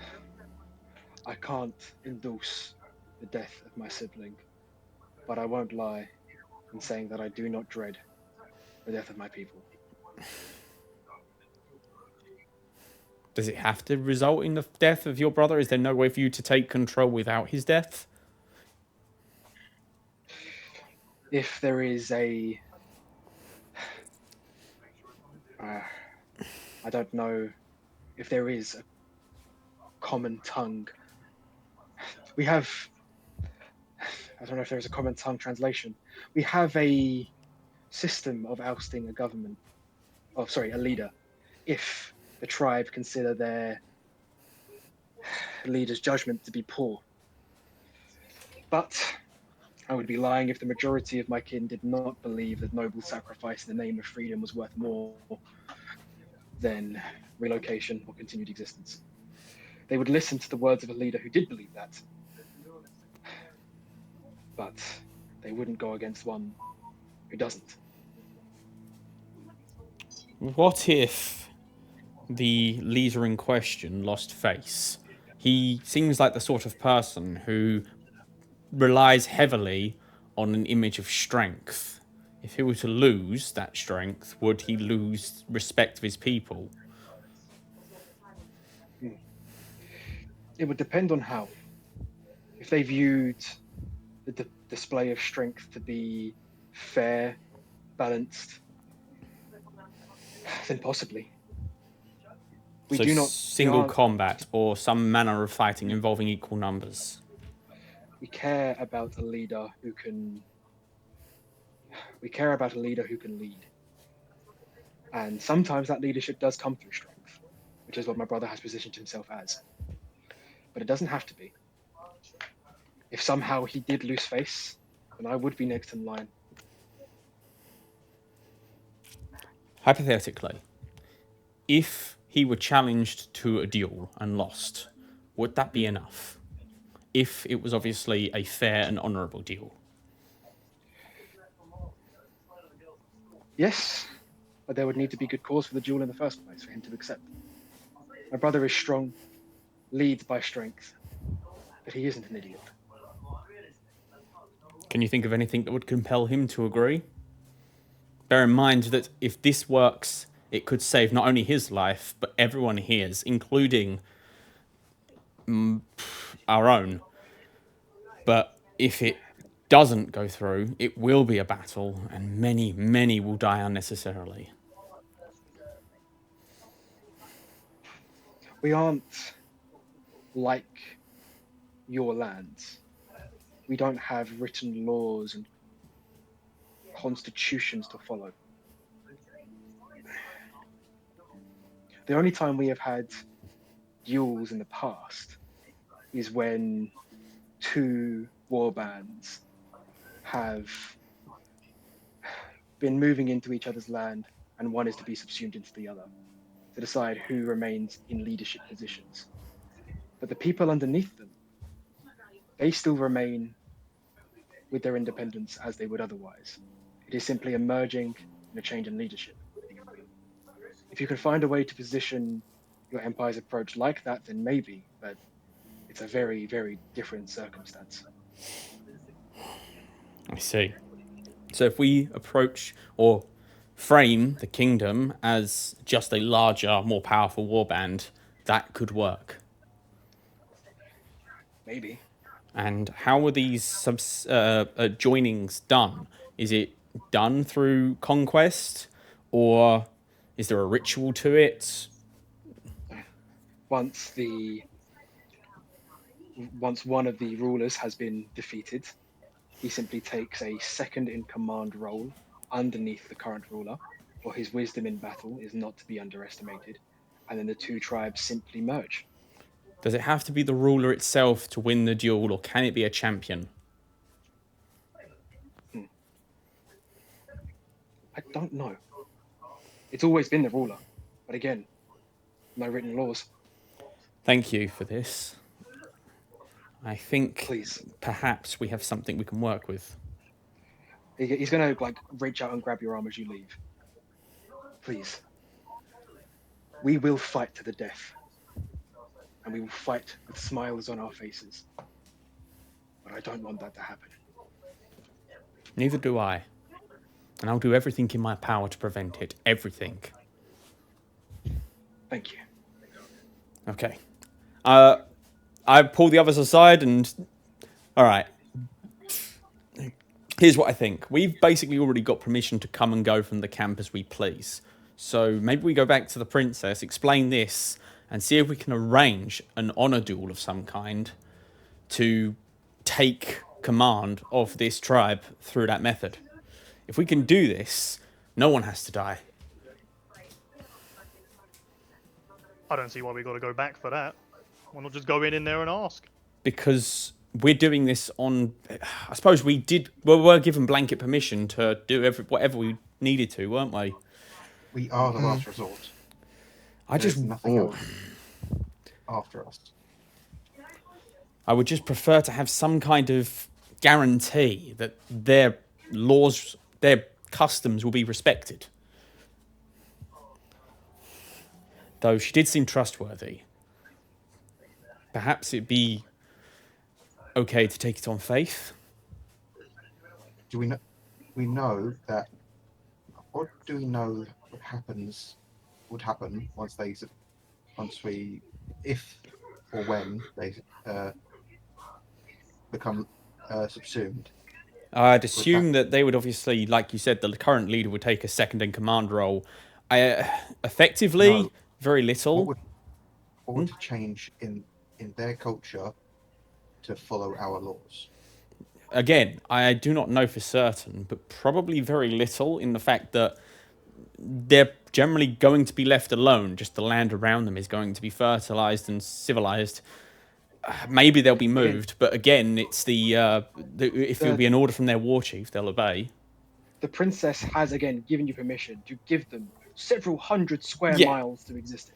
Exactly. So it would just be a case of moving them there, which, to be frank, would be an order from their war chief. They'd probably obey, as far as I can tell at any rate. As to their current war chief, he would be officially second in command, but if I doubt the princess is going to live here, so he would still maintain his power. He'd be second in command to the king. Exactly. So I think this is our best bet. The only question is whether or not we can get away with a champion, which I think is going to require some form of wordplay that I am not skilled enough to do.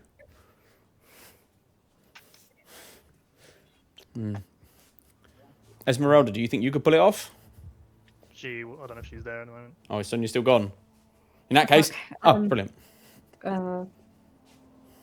So the aim is to do a trial by combat, essentially. Essentially, yes. On a duel to get leadership, we will be fielding a champion or champions, depending on how they flavour it. I don't know if they'll want it one-on-one or a group on a group, but we will have to see what we get. But if we can pull this off, no one has to die. Can I go through my encyclopedic knowledge and request information on the knowledge of duels in Hobgoblin culture? And how to officially ask for one? He's having kin time. Oh, maybe Blake. This is probably where Blake had to go and do his thing. Oh man. Yeah. Okay. So. Sorry, you still have my wireless headphones on, so I heard you. Okay. I sprinted back upstairs as quick as I could. Okay. No, so in terms of information that you would know, again, it's a ritual of two warbands meet. Rather than killing each other, leaders go up and fight, and whoever wins now leads both tribes, acting as one unit, and the loser takes a kind of second in command role. The big thing is that there's always respect between the two leaders directly. You're not sure how that would translate directly into this, considering that the leader is the king, who, for some reason, remains silent. Who knows? But again, what he was saying was right. There is no written constitution here. These rules are like generally agreed upon, but they're not hard and fast. You know. I mean, if we can't swing the kingdom, maybe we could swing just this army. Or if we can't swing that, maybe we could swing just the last resort. Put one of us up as the leader of our tribe and go with that. Yes, but the leader has to stay and lead. Do they? I didn't hear anything about that in the Constitution, unwritten There as is it no was. constitution. Exactly. Yeah. We can do whatever the hell we want once we're a leader. Right, back to getting time. You guys discuss your plan. Okay. Because here's the go on. I had a thought. What if we induct, quote unquote, induct his brother, the guy we just talked to, as the representative of the kingdom that he is under. Put them against each other. Theoretically, that could work. However, if the brother that is currently on the throne has set himself up as strength being his baseline, it's fair to assume he's probably the stronger of the two.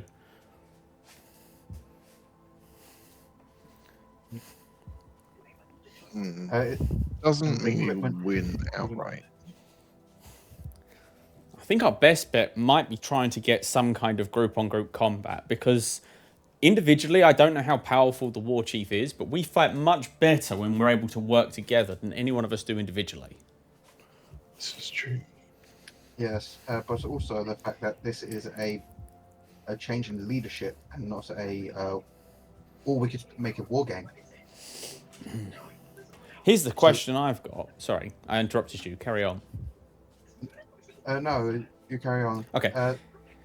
Here's the question I've got. If it does come down to 1v1 combat, who do we put forward? Because I don't think it should be Esmeralda. No offense, but you're more suited for ranged, and they will be up in your face almost immediately. Brutus.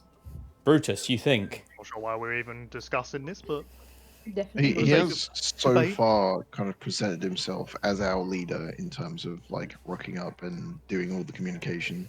They probably respect that decision more, even though Timaeus is like de facto leader of the last. I doesn't need to be me. I'm not that prideful. I'm just trying to make sure we got the best person for the job. And you're right, Brutus is powerful individually. I'm just wondering how.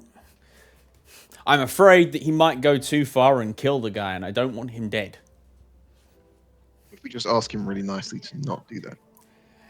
I like give him like a finger guns at What are the odds to Seems accidentally on board. kill him, Brutus?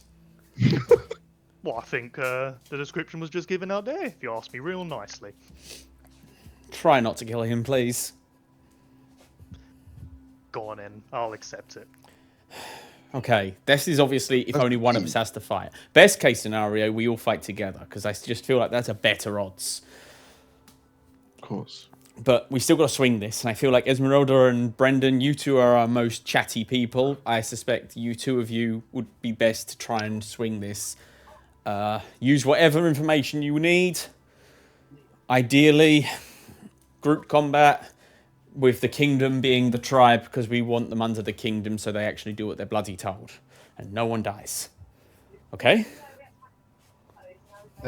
So that culture won't change. We just need to make a request, change in leadership, or a Yeah. duel? Or a Yeah, war essentially. Duel, I think, is the tradition. Esmeralda, is that right? Yes. Yes. So, do you think you two can handle it? I think this is more Brendan's forte. I may have the knowledge, but Brendan has the ability to actually put it into words that they will like. Okay, in that case, I say we go and do this thing. Obviously, Brutus, you'll be translating, but we want to do this in their tongue. It's probably the best, the most respectful way to do it. Esmeralda, you be feeding any information Brendan needs. Brendan, you are our spokesperson. I guess, Rivik, you and I are just going to be there and hope we don't fuck it up. Cheer them on, I suppose. Yes. Okay, that's our plan. Blake, are you back from kitten time? Yep, I'm back. I heard everything. I have a wireless headphone on. Okay, so you march back into the War Chief's camp. As again, sitting back on his throne, looking down at you, despite his smaller stature, he is a hobgoblin. As he says, so you come back. Do you bring word of your surrender, or maybe something to offer this time? As we're walking in, you're seeing Brutus again, like takes a few deep breaths, slaps himself a few times, and just literally fucking fuck. If you get this down, you get to fight him. And then like sort of takes a few more deep breaths, then walks in, hears what he says, goes, "Hello again, sir. We have a new proposition." Very well. And then I'd point to Brendan. Okay, so we are propositioning a duel. He leans For a back in his chair. I was asking. That is the word, duel. Well, what do I have to gain? You have to gain land, Yeah. freedom. Offer up the land that we were going to move them to as just an additional thing. What was the land? Like several Land. hundred acres or something. Square I miles. think it's Yeah, square miles, even Exactly. bigger. Several hundred square miles of land if he wins. Several hundred square miles of land. Hmm. Make a persuasion check with advantage. Hey!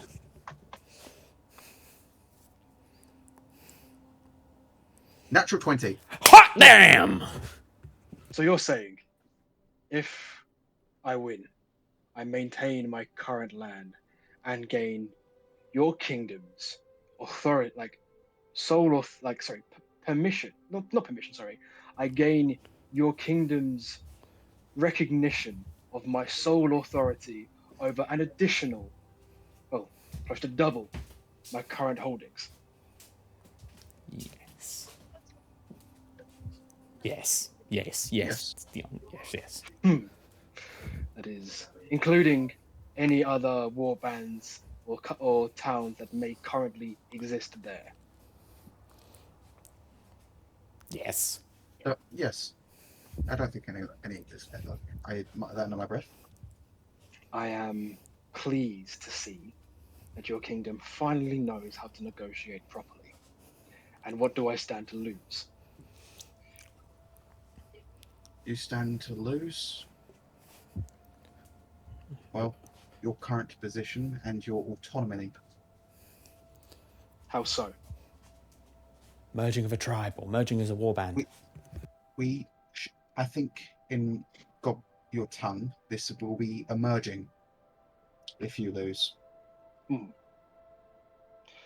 So if I am to put that into the context of your kingdom, then my people are treated as your citizens. But I was to maintain control over them.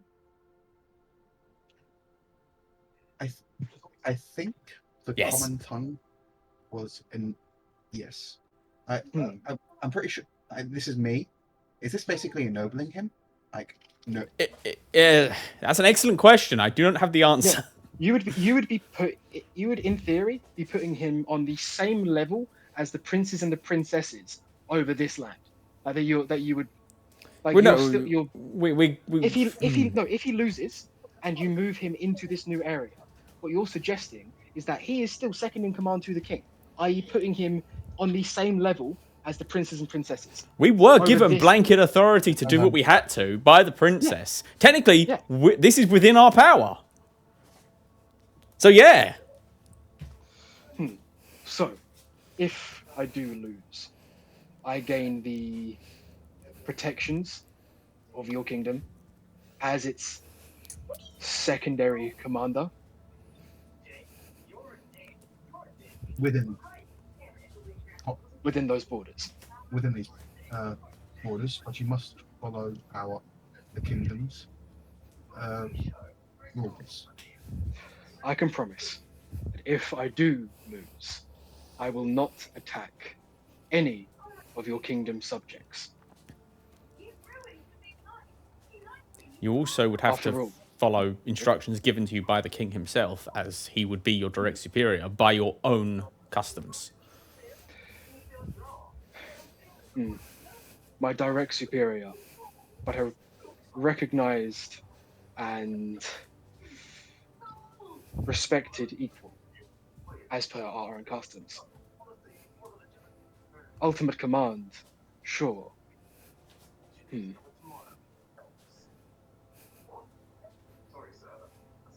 I will not bow my head completely in subservience to your king, but the terms you suggested to this duel, to double my land, to extend my reach over so many more, and the guaranteed non-involvement of you pathetic little soldiers. That is tempting. And the king himself will come down to fight for this duel. The king will dictate a champion.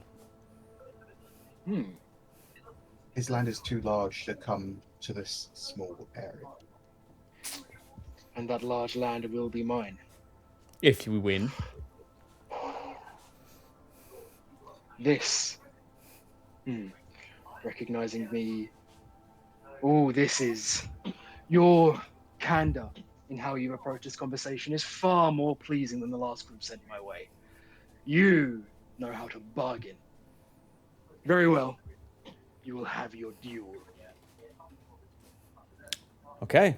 As he is going to stand and pick up his shield and his great sword. Wait, he's got a great sword that he wields one-handed? Let me double check. Oh, that's why. No, sorry. Great sword is the captain. He's a warlord. Yeah, Yep. no, carry on. It's a long sword. I was going to say. Yeah. Okay. Yeah, no, it's a long sword. So is it going to be one-on-one or a group? Because I'm fine over where it just feels like said from you a nominated champion. game perspective, it means 4 of us should just be sitting around doing fuck all for the entire fight. You said you would nominate a champion. No, it's true. All right, Brutus, you're up. Go kick ass. Try not to lose. Because if you do, Please. it's going to end poorly. I'll give a bow and then sort of present myself forward. He considers your bow, smiles, and nods before readying his sword. Roll for initiative, Brutus. I don't know if this is a fight Brutus can win, to be honest. Let's find out. What did you get? 1 second. Actually, I have access. I don't know. I'll just check. I have access to it. Fuck. Rolls. 7. He actually got an 8, so he beat you by 1 point. What if one of us with alert also rolled initiative and then swapped with him, but then chose to do nothing for every turn? I mean, technically, that is rules as written. Who has alert? Does anyone have alert? Me. You roll initiative now. 12. That's enough. You swap. You swap. Gaming the system. This is You the technically damage joined. You technically joined. Hey, the rules is written, man. There's no reason why you can't do that. Rivik, you look like you're gonna jump in the fight before deciding that Brutus should go first. Yeah. That's so Yeah. dumb. That's so dumb. I Oh, love it. man. Brutus, what do you want to do? Oh, like, as soon as I'm ready to go, I'll sort of just let out, fucking finally! Let's go. And go into a rage before I throw out some attacks. Okay, go for it. You're able to close the distance. Yes. 1 second. Just need to activate rage. Rage. Then I believe I get 2 attack now, don't I? Yeah. So I'll attack twice. I will do a reckless attack. Okay, so it Is it, makes sense. I'm going to be breaking it. He has advantage against you anyway because of an ability, so you might as well. Nat 20. Holy shit! Okay. Good start. Fuck him up. Do I have savage attack or don't? I do. Not that it's helpful. Because that was fucking tragic of a dice roll for a crit. But yeah, I don't. Well, it's going to be 15, but then I also get 2d6, which will be 4d6 because of the Crit, yeah, that makes sense. crit. So you're dealing a fireball's worth of damage in 1 turn. Hell yeah! Oh, with 1 attack. Fuck. Why is all these ones? So That's going to be another 22. 7. That's 22 points of damage then. And then I'll throw out a second attack. Okay. Oh, so close. 27. 27.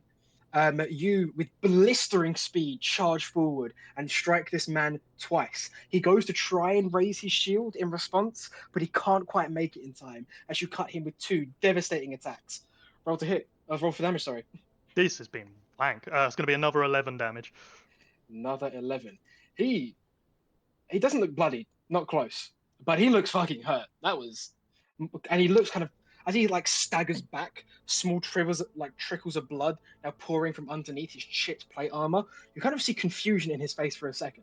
Is that the end of your turn? Yes, it is. As he is going to, in response, steel himself, smile, raise his longsword, and try and cut into you 3 separate times. He has advantage on all of them because of his aura of authority. That's going to be first attack. That's a natural 20. Oh boy. He can give as well as he takes, apparently. It's a natural 20. The first one is a natural 20. Second one, what's his plus? Is a 22. It's And the last one is a 16. Just hits. Just hits. Okay, so I need to do some fucking maths. It's going to be 3 hits. One of them's a crit. 10d8. Balls. 10, So he can theoretically one hit me. 10d8. Oh, it's 3. Well, actually, no, he can't. Not with. Well, no, yeah, you got rage on, so you're half damage. Bear in mind. Yeah. That's going to be 54 points of damage Jesus Christ, is that halved? 27. after 27. Okay. As he getting himself back into the fight, striking you 1, 2, 3, blocking one attack. Again, I'm imagining that you're all attacking at the same time, so there's a fair amount of blocking and parrying and riposting. As he strikes you 3 times in quick succession, sending you staggering back just by a step before looking down at you, or looking up. No, down at you. You're tiny. As it's now your turn again. Yep. Double checking if I've got anything. Yeah, no, we'll just go with another reckless attack. Keep it moving. Just trading blows to see who goes down first. Pretty much, yeah. It's a pretty. It looks like it's gonna be a pretty simple battle. Hey, I mean, it's fine. It means it will be over quickly at least. No fucky bullshit to worry about. 11. And he raises his shield without so much as a glance. His blows clearly staggering you slightly. So he will still take. With the fact that I'm dealing damage due to graze, do I still add the? Yes, it's ability modifier, No, not attack modifier. No, but rage bonus doesn't get added. Yeah. You're not hitting with the attack. Okay, so it's just It's going to be just- 3 damage then for the graze, It's better than nothing. and then I will throw a second attack. It's been really bad. 17. Again, this one he doesn't raise up his shield, but your blow glances against his plate armor. You'll take another 3 damage. 3 damage. Wank dice rolls. Um, I will. Sorry, Karen. So is that your turn? No, I will pop a health potion. On now, what is a health potion? 2d4, is it? 2d4 plus 1. D4 No, 2d4 plus plus 2, sorry. 2d4 plus 2. Yeah. So it'll be 8 healing for me. As he's going to snarl and say, even in a duel, your kingdom needs a crutch. As he's going to charge forward with his longsword once again. It's going to be an 18. It's Okay, that's an 8. Damn, misses. 18 and a 21. Hits. So that's 48 plus 6. As that's going to be maths. Plus that 22 points of slashing damage. To 11. Yep. Yeah. As he stands waiting for your next blow. Yep, and I will immediately return the favor. Another reckless. That's No, it's enough. 26. 26, that's going to hit. It's going to be 16 damage plus the additional 2d6. Much better. Plus another 12. Plus another 12.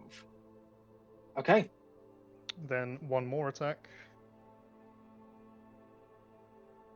Oh, that was so close. 22. 22. You feel like your blow is about to strike. You've got a weakness in his armor before he's going to raise his shield and parry your attack aside. I beg your pardon, a 22 misses? Nah, the Well, way he they worded said- that, I'm willing to bet he's got Oh. a parry ability, like a reaction or something. Okay. He does have that. Yeah. Well, he still takes the 3 damage for the graze. So another 3 damage. And I might as well pop the second health potion, because this is an important fight. Okay. Nice. That's another 8. Okay, I'm done with fancy theatrics. That's a natural 20. What? That's a second natural 20. Bullshit! I'm rolling with advantage, dude. And then that is a 16. Hits. Hits. This is gonna So hurt. that's going to be This is you going down. There's no way. 48, 8d8. No, 48, 8d8, 10d8. 10d8 plus 9. All ones. Do I want Is to that- interfere? Only if you can do so That's without going being to be- spotted. Yeah. That's going to be 52. After 26. Well, for context, I'm not looking great. Mhm. For So, context, neither still is up, he. yeah. For context, neither is he. He's 1 point away from being bloodied. That's all well and good, but I think Brutus is well over the bloodied threshold. Well, let's hope Brutus locks in. What is considered bloodied? Half health. Hi. Oh yeah, that happened. That happened. Mm-hmm. Okay. But I'll still go for another attack. 23. 23. He goes to raise his shield again, but you're able to just strike your blade just in time. So that does hit. Oh 20 my god. 23 hits. I need to get Savage Attacker. That's It's 9 going to damage. be 9 damage plus 2d6. Plus another 5. That's another 5. Okay. You And do have second Savage attack- Attacker. Wait, I do? Using your feats. Once per turn, when you hit a target with a weapon, you can re-roll the weapon's damage dice twice and use either roll as highest. Yeah, it's in your feats. So you need to reroll that fucking 9. Go for it. I'm not even seeing it on my It's page. right at the very bottom. Features and traits, literally the very most bottommost thing. I do fucking... Oh, fuck's sake. Well, So yeah, I you guess can I'll reroll that reroll. 9. Reroll that. Yeah, I wish you could Reroll re-roll the crit, to be honest, but whatever. Too late now. Nah, that's on me. So the reroll will be 12. So that's another 3 points. Okay. Cool. Is that the end of your turn? Yeah, that is. Or do you have another attack? Oh, you have another attack. Do I? Yeah, we take you once hit- this you hit round. 23. Yeah, sorry. So throw the second. Come on, natural 20. Come on, natural It is 20. a natural 20. Fuck Oh yeah! my god. Don't fuck Okay. up. Roll better, because he's if you already already- used Savage Attacker, you can't do it twice in a turn. It's not great. 16. 16. You Okay. needed the savage attacker for. Okay. The warlord is taken aback by your sheer aggression and ferocity with your blade, as he is on his turn going to step backwards from you slightly, raising up his shield in a defensive stance, as he's going to spend a moment to study you to see how much you have left in you. What is your current HP out of your max? 17. 17. Can he make a So he's gonna deception stay- check to try and pretend he's doing better than he is? No, it's very clear how many limbs he's nearly missing. He's spending his action to dodge, basically, to try and study you for a second. And as he does so, he realizes that he has a chance. But no, he has dodged for this turn. So that Your means your attacks can be flat, Yeah, right? standard. Because Yeah, Yeah. flat roll. I always forget if dodge is just one attack or all attacks, but I think it's all attacks, All isn't attacks. it? Yeah. It's all attacks. So he hasn't backed out of my range. Right, he's still did in he? he's still in melee range. Okay. He's just Okay. he's assuming a defensive stance to try and see if it's worth pushing you much further, or if he's going to lose, which it looks like he might. 24. He can't parry that. That hits. That's gonna be 14 damage 14 damage. plus another 5. Another 5. This man looks weak. Can the flat roll do it? It needs to be quite high. That's the problem. Oh fuck. In hindsight, 13. we should have just took before the fight. We should have given his axe all of the fucking weapon enchantment we could have. Yeah, I mean, again, that's what they're there for. Yeah. We Yeah, totally yeah. should have done that. Yeah, that Right, would've for been future nice. reference, keep that in mind. So he takes 3 damage from that attack, and that'll be me. That's 3 some damage. buffs I could have given him if he can manage to get slightly closer to me. I can tell you what. I can't you move without see, taking attack of opportunity. as you strike him once, even though he's able to push your one attack away, you see his armor has been torn to pieces, blood covering his body, his breathing heavy and slowed. Because he is on 3 hit points, I am going to say that he can't benefit from his attack anymore because he is so close. His His aura of advantage authority. anymore. Yeah, aura of Because he has no authority. He has no. It's very clear that he doesn't have any authority anymore, considering how badly he's getting his ass beat. So, first attack is going to be an 11. Misses. Second attack, God, he really needed that fucking advantage. Is a 13. Misses. Okay, that is another natural 20. I can't. Let's hope Fuck. the rage Okay. protection helps. Let's hope. Let's hope. That's the good news is it's not going to be nearly as much as it was before. That's going to be 22 Half to 11. after 11. You still up? Yeah, he's up. Oh my god. Okay. As He lands you one see- attack, dude. Actually, you don't even need to do that. Your graze Yeah, will take him out. Yeah, the graze will kill him. Well, No, Okay. I'm gonna make it a non-lethal blow, Good, Okay, thank good. Christ. So the but I will hobgoblin still is throw going the to. attack. The hobgoblin is going to, like, after blocking one of your attacks, smile at you that he managed to get back, strike you down. How do you want to do this? I will go in with a sort of a bladed hit on his leg, so he's gonna take like sort of a cut to the leg, but that's Yeah. what gets him to the ground. And as he's sort of starting to fall with the blunt end of the axe, I sort of force him faster down to the ground, and then sort of like put the blunt end of the axe at his neck. He's going to sit there on one knee, panting heavily, looking up at you. There's a fury, a despicable hatred in his eyes.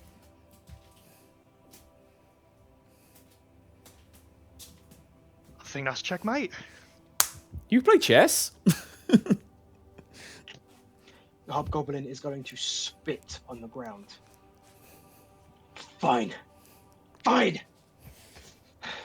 We will take our new land, and we will rule over it as gods. We will not touch your people, and you will not touch ours. I'll release the axe from his neck.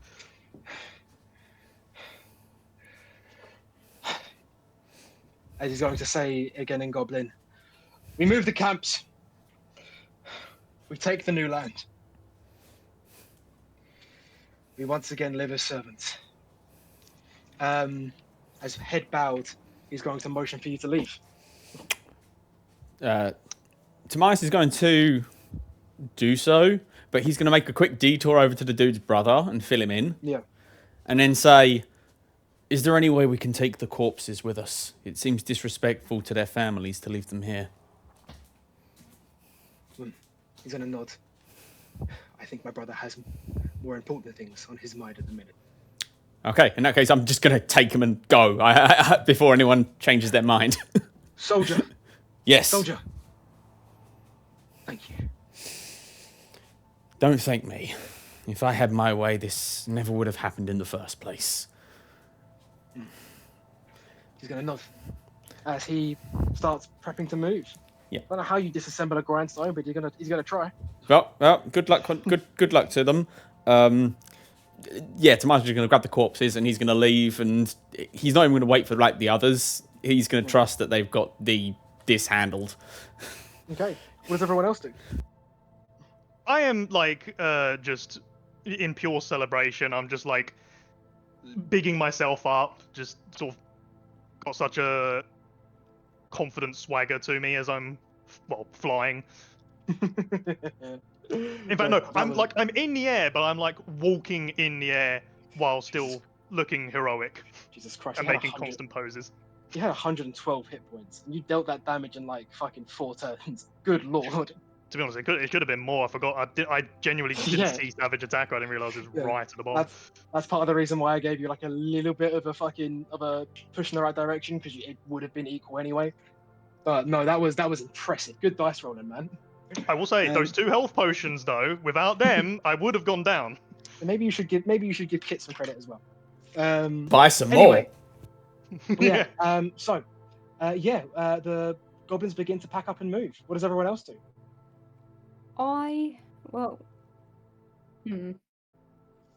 Esmeralda's got a conflict happening in her mind, but she's gonna go with the practical route first, and she's gonna cast a level 2 cure wounds on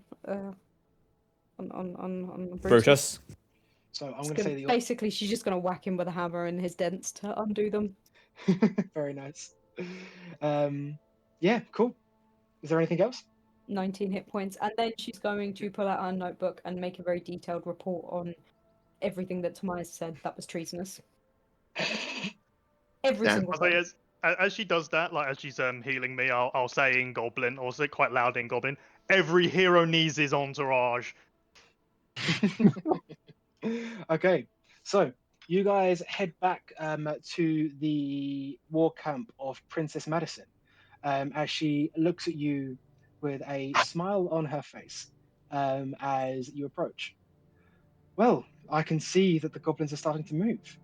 I'm very pleased it didn't come to anything worse.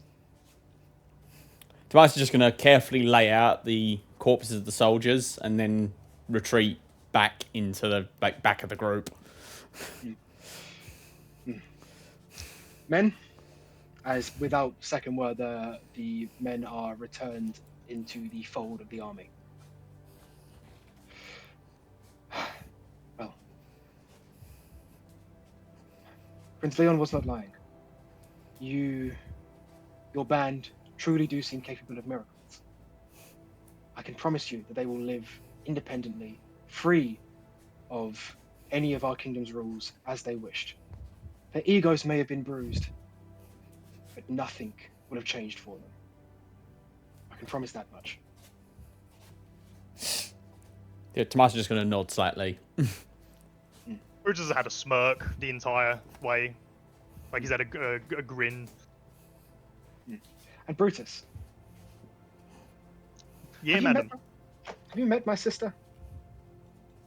Nah, don't think I have. Yes, we have. You met her. Sorry. She was the one you Oh, sorry. mouthed off to, and then she glared you sorry, down. yeah. Oh yeah, I remember her. Interesting woman. I think she would be very fond of you. Really? She didn't seem too fond of him the last time they met. None of this is in Sometimes it character. takes time for people to warm up to me, you know. No, you don't. Okay, Lythira's speech towards Brutus was kind. Jesus Christ. Yeah. Well, regardless, I have nothing to give you but my thanks. I'm sure Prince Leon can settle any matters of compensation, but again, you have done your kingdom and your people a service. Thank you. Anytime, madam. Right, and we are going to end the session there. Cool. Hey. That was the best possible outcome, I think. Trust me, I was fighting for it. I gave you 3 Speak for options. And yourself. that was one of them. Yeah, no. I did expect a little bit more sneakage and subterfuge. That's why I do apologise to Rivik that you kind of sat there for the entire session. It's all good. Well- I made some notes. You made some notes. Right. No, I thank made you very some much. notes, Dr. and Thank there's you for there's a that. little convo I think I should have with Leon next session, but that's all good. If There's you want, also a it's all fine. conversation that I'd like with Leon. well, if you want, it's only 9:30. We can cut back. I mean, yeah, I thought we do need to do a bit of decompress, right? We have stuff to do. In that case, it is not the end of the session. As you guys make it Okay. back across the plains, over the mountains, fight a couple more beasts. They look weirdly familiar. Mm. As you make it back to I just got less Fortress limbs Moran. than you did the first time. They're the same cardboard cutouts. They've been duct taped back together. As you guys make it back to Fortress Moran. Okay. As we like get back, when we're like as we're still in a group, I will sort of turn to Timaeus and sort of turn his shoulder to me. I look at him. Be like, mate, do you know why I was a lot more calmer and diplomatic than I usually am? No, but I'm curious. I was trying to teach you a lesson. Oh, really? Sometimes, mate, you need to stop being a pussy, you need to stop being a fucking nerd, and just get the job done. I don't like doing what I did. It's fucking boring. It's all shit. But I did it and got the job done. I hope you learnt your lesson on your way. Oh, I've learnt a lesson, all right. Don't be worried about that. I'm just gonna leave. I have nothing else to say to this man. And then I continue. Brutus thinks he's the Heroically leader at the last resort. Of course he does. Brutus is like mentoring everyone. Okay. Right. So, make it back to Fortress Moran. Who wants to go first? Not me. Esmeralda is you can just going do. to walk away from the rest of the group straight to Prince Leon. Okay, you find him in his office. He seems the paperwork that was kind of scattered across before. Again, it's been a couple of days. Has now been neatly organized into piles, tied up with twine. He's got like a big feathery quill in one hand, his reading glasses on. He's still wearing full plate armor for some reason. As he looks up at you as you come in. Ah, Esmeralda. I'm trusting your mission with my sister went well. Yes, to an extent. To an extent. Yes. Permission to speak freely. Granted. The Hobgoblins have been moved to a new location. Mhm. Termias, during this whole encounter, spoke many treasonous things, and she is going to pull out this like thick scroll of all of Termias's, well, actually the group's treasonous actions. She's not going to hand it over yet. I have made a very detailed log on all of the treasonous actions towards the kingdom, towards you, that the group as a whole have made. I'm unsure what to do with it. If you would please hand it over to me, I can read it and come to my own judgments. I'll hand it over. Thank you. If you wouldn't mind waiting for a second, as he's going to spend a minute reading through before rolling up the scroll again. Recently, Timaeus came to me with a question about Brutus's behavior, about how he didn't think that he was a good fit for this, how he wasn't following orders, all of that. And I told him that following orders is a quality that we expect in our soldiers, for rank and file to follow without question. And what made Brutus different, why he was allowed to disobey orders, was that he was not a soldier. That the only thing that you guys need to worry about, aside from treason or disobedience, anything of the sort, is that you get the job done. That is your only priority. He can speak against the kingdom, our methods, my actions, as much as he likes. But I respect Timaeus and the group more than I can say. He wanted to do the job properly, but he wanted to do it in the right way. I will not hold that against him. But he also wanted to not do the job because it would mean killing innocents. Was the job done? Forcefully and convincing him, yes. We Thanks for basically had to baby him. And Brutus did most of the work. Then it sounds like you're doing your jobs perfectly. I'm going to have to disagree. And with that, she's going to take a leave. He nods. Yes, next, come in. Conga line continues. Lingering in the fucking doorway the whole time. I just Sure. wish to discuss with you my thoughts on the capture of this fleshy being that we took last. Wherever the fuck it was. Mission. You see, his demeanor, when he was talking to Esmeralda, obviously you wouldn't know this, but when he was talking to Esmeralda, he was half focused on the paperwork while still talking to her, giving her attention, but not her complete attention. As you say that, he takes off his reading glasses, sets down his quill, and leans forward. I suppose I maybe have been ignorant. Maybe your experiences with the Arcanum would have been a more fruitful conversation. Of course, speak. I've only met this being once, but my team have had the absolute delight of meeting him twice. Now, I've read the reports. I mean, Tobias's report was pages and pages, but I've read the reports of the first encounter. This being moves through walls. I know where you have put him, and I know what is there, and I know the danger that possesses. I would just ask you to ensure that he is kept well contained. The Covenant demands quite a strict separation between the Kingdom, the Church, and the Arcanum. Oh, the Divinitas and the Arcanum. The Luminaris and the Arcanum. I believe that the Church is misguided in its belief that this threat is solely to be dealt with by purging. I don't think we can fight it without understanding what it is.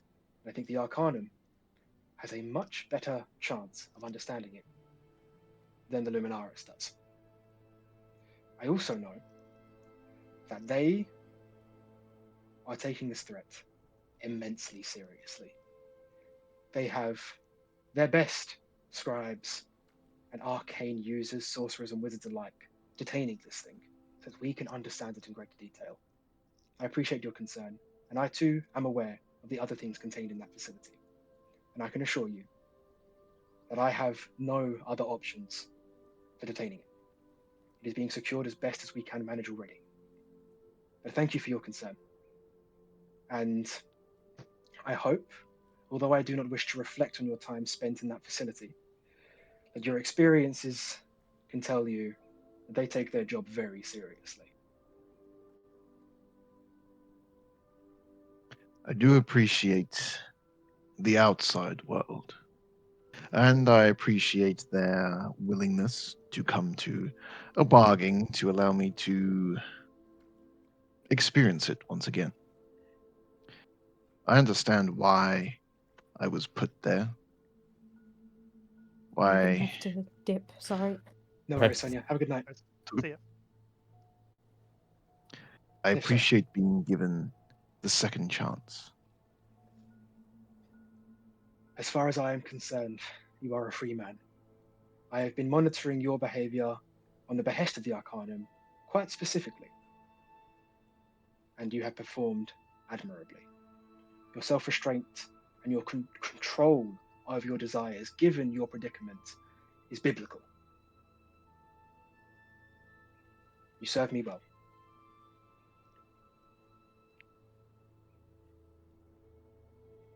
I'm to continue to do so. Thank you. He's going to nod and bid you to leave. Cool. Next. I suppose I'll stroll in. Brutus.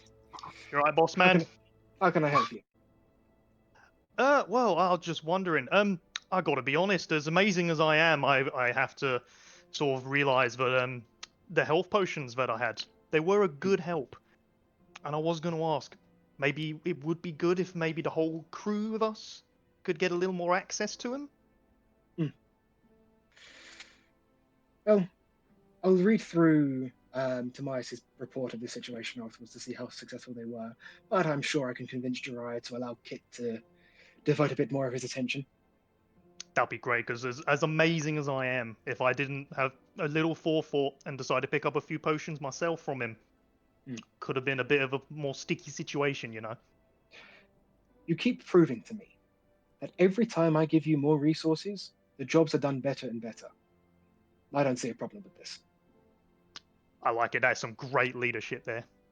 Of course. Have a good night. You too, man. Okay.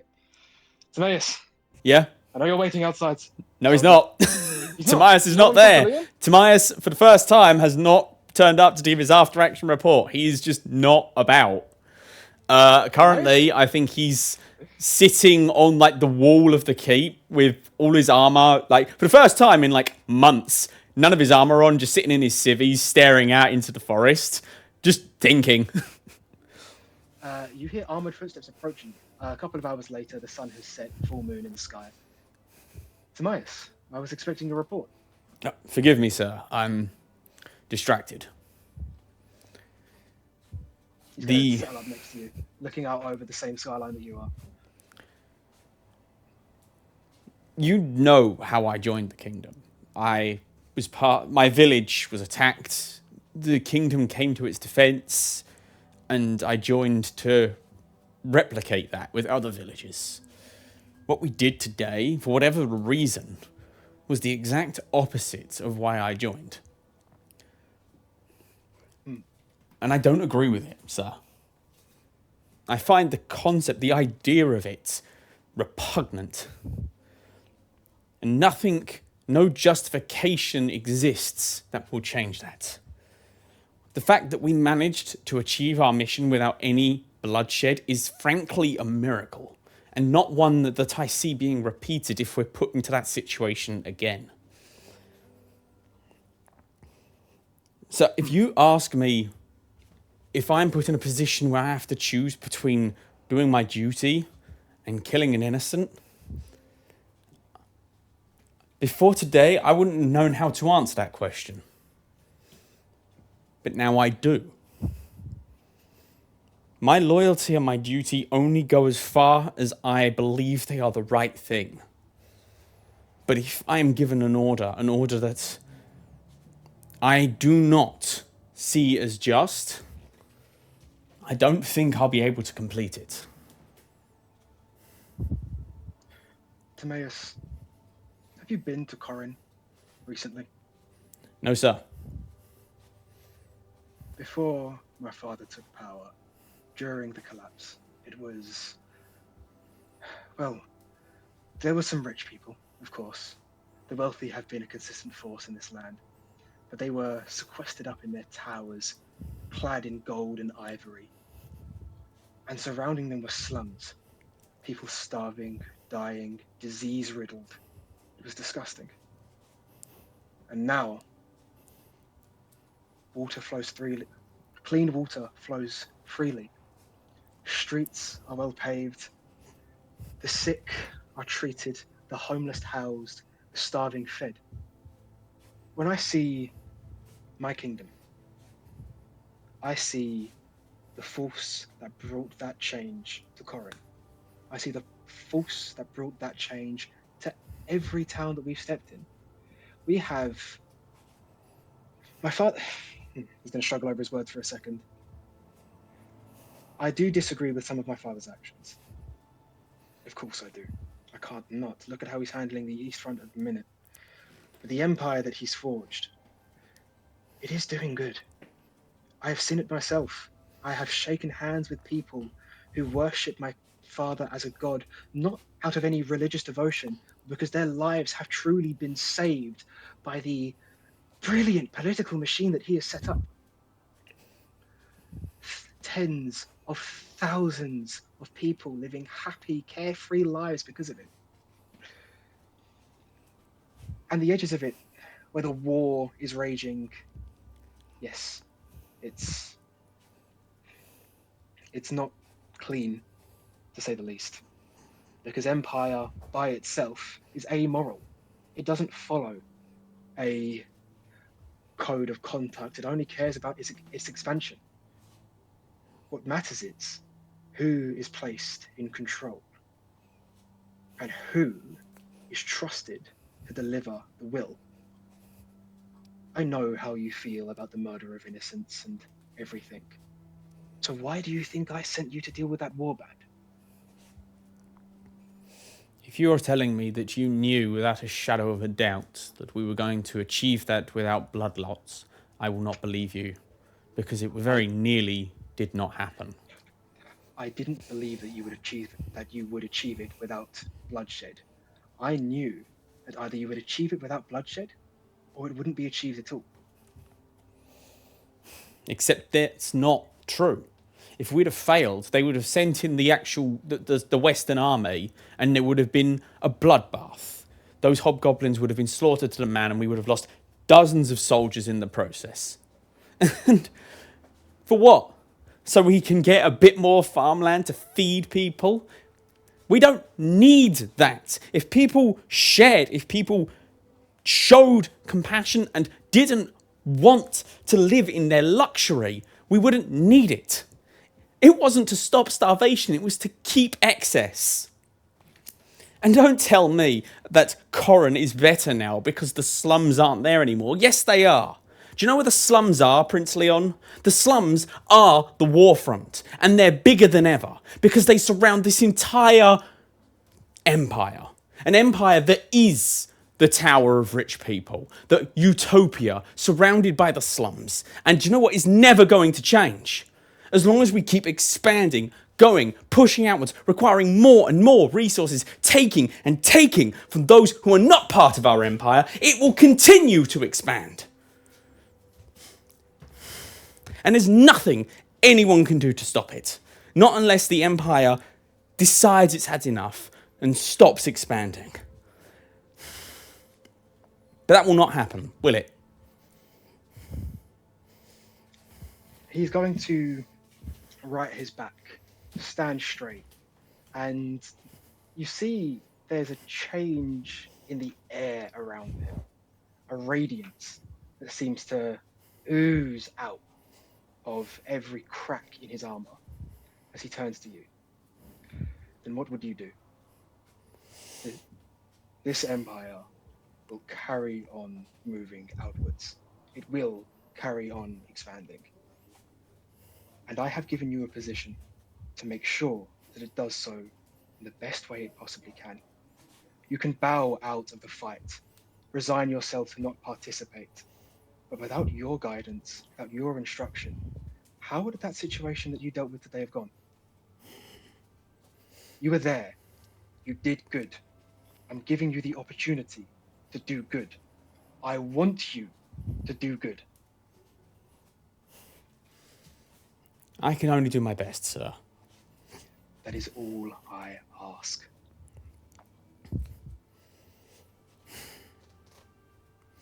I will submit my report in the morning. Get some sleep, soldier. Again, I trust you. As he is going to nod before turning away. Shit! Alright. I think that's where we should end the session, to be honest. Unless someone else has got something to say. That feels like a good ending point. That feels natural. Alright.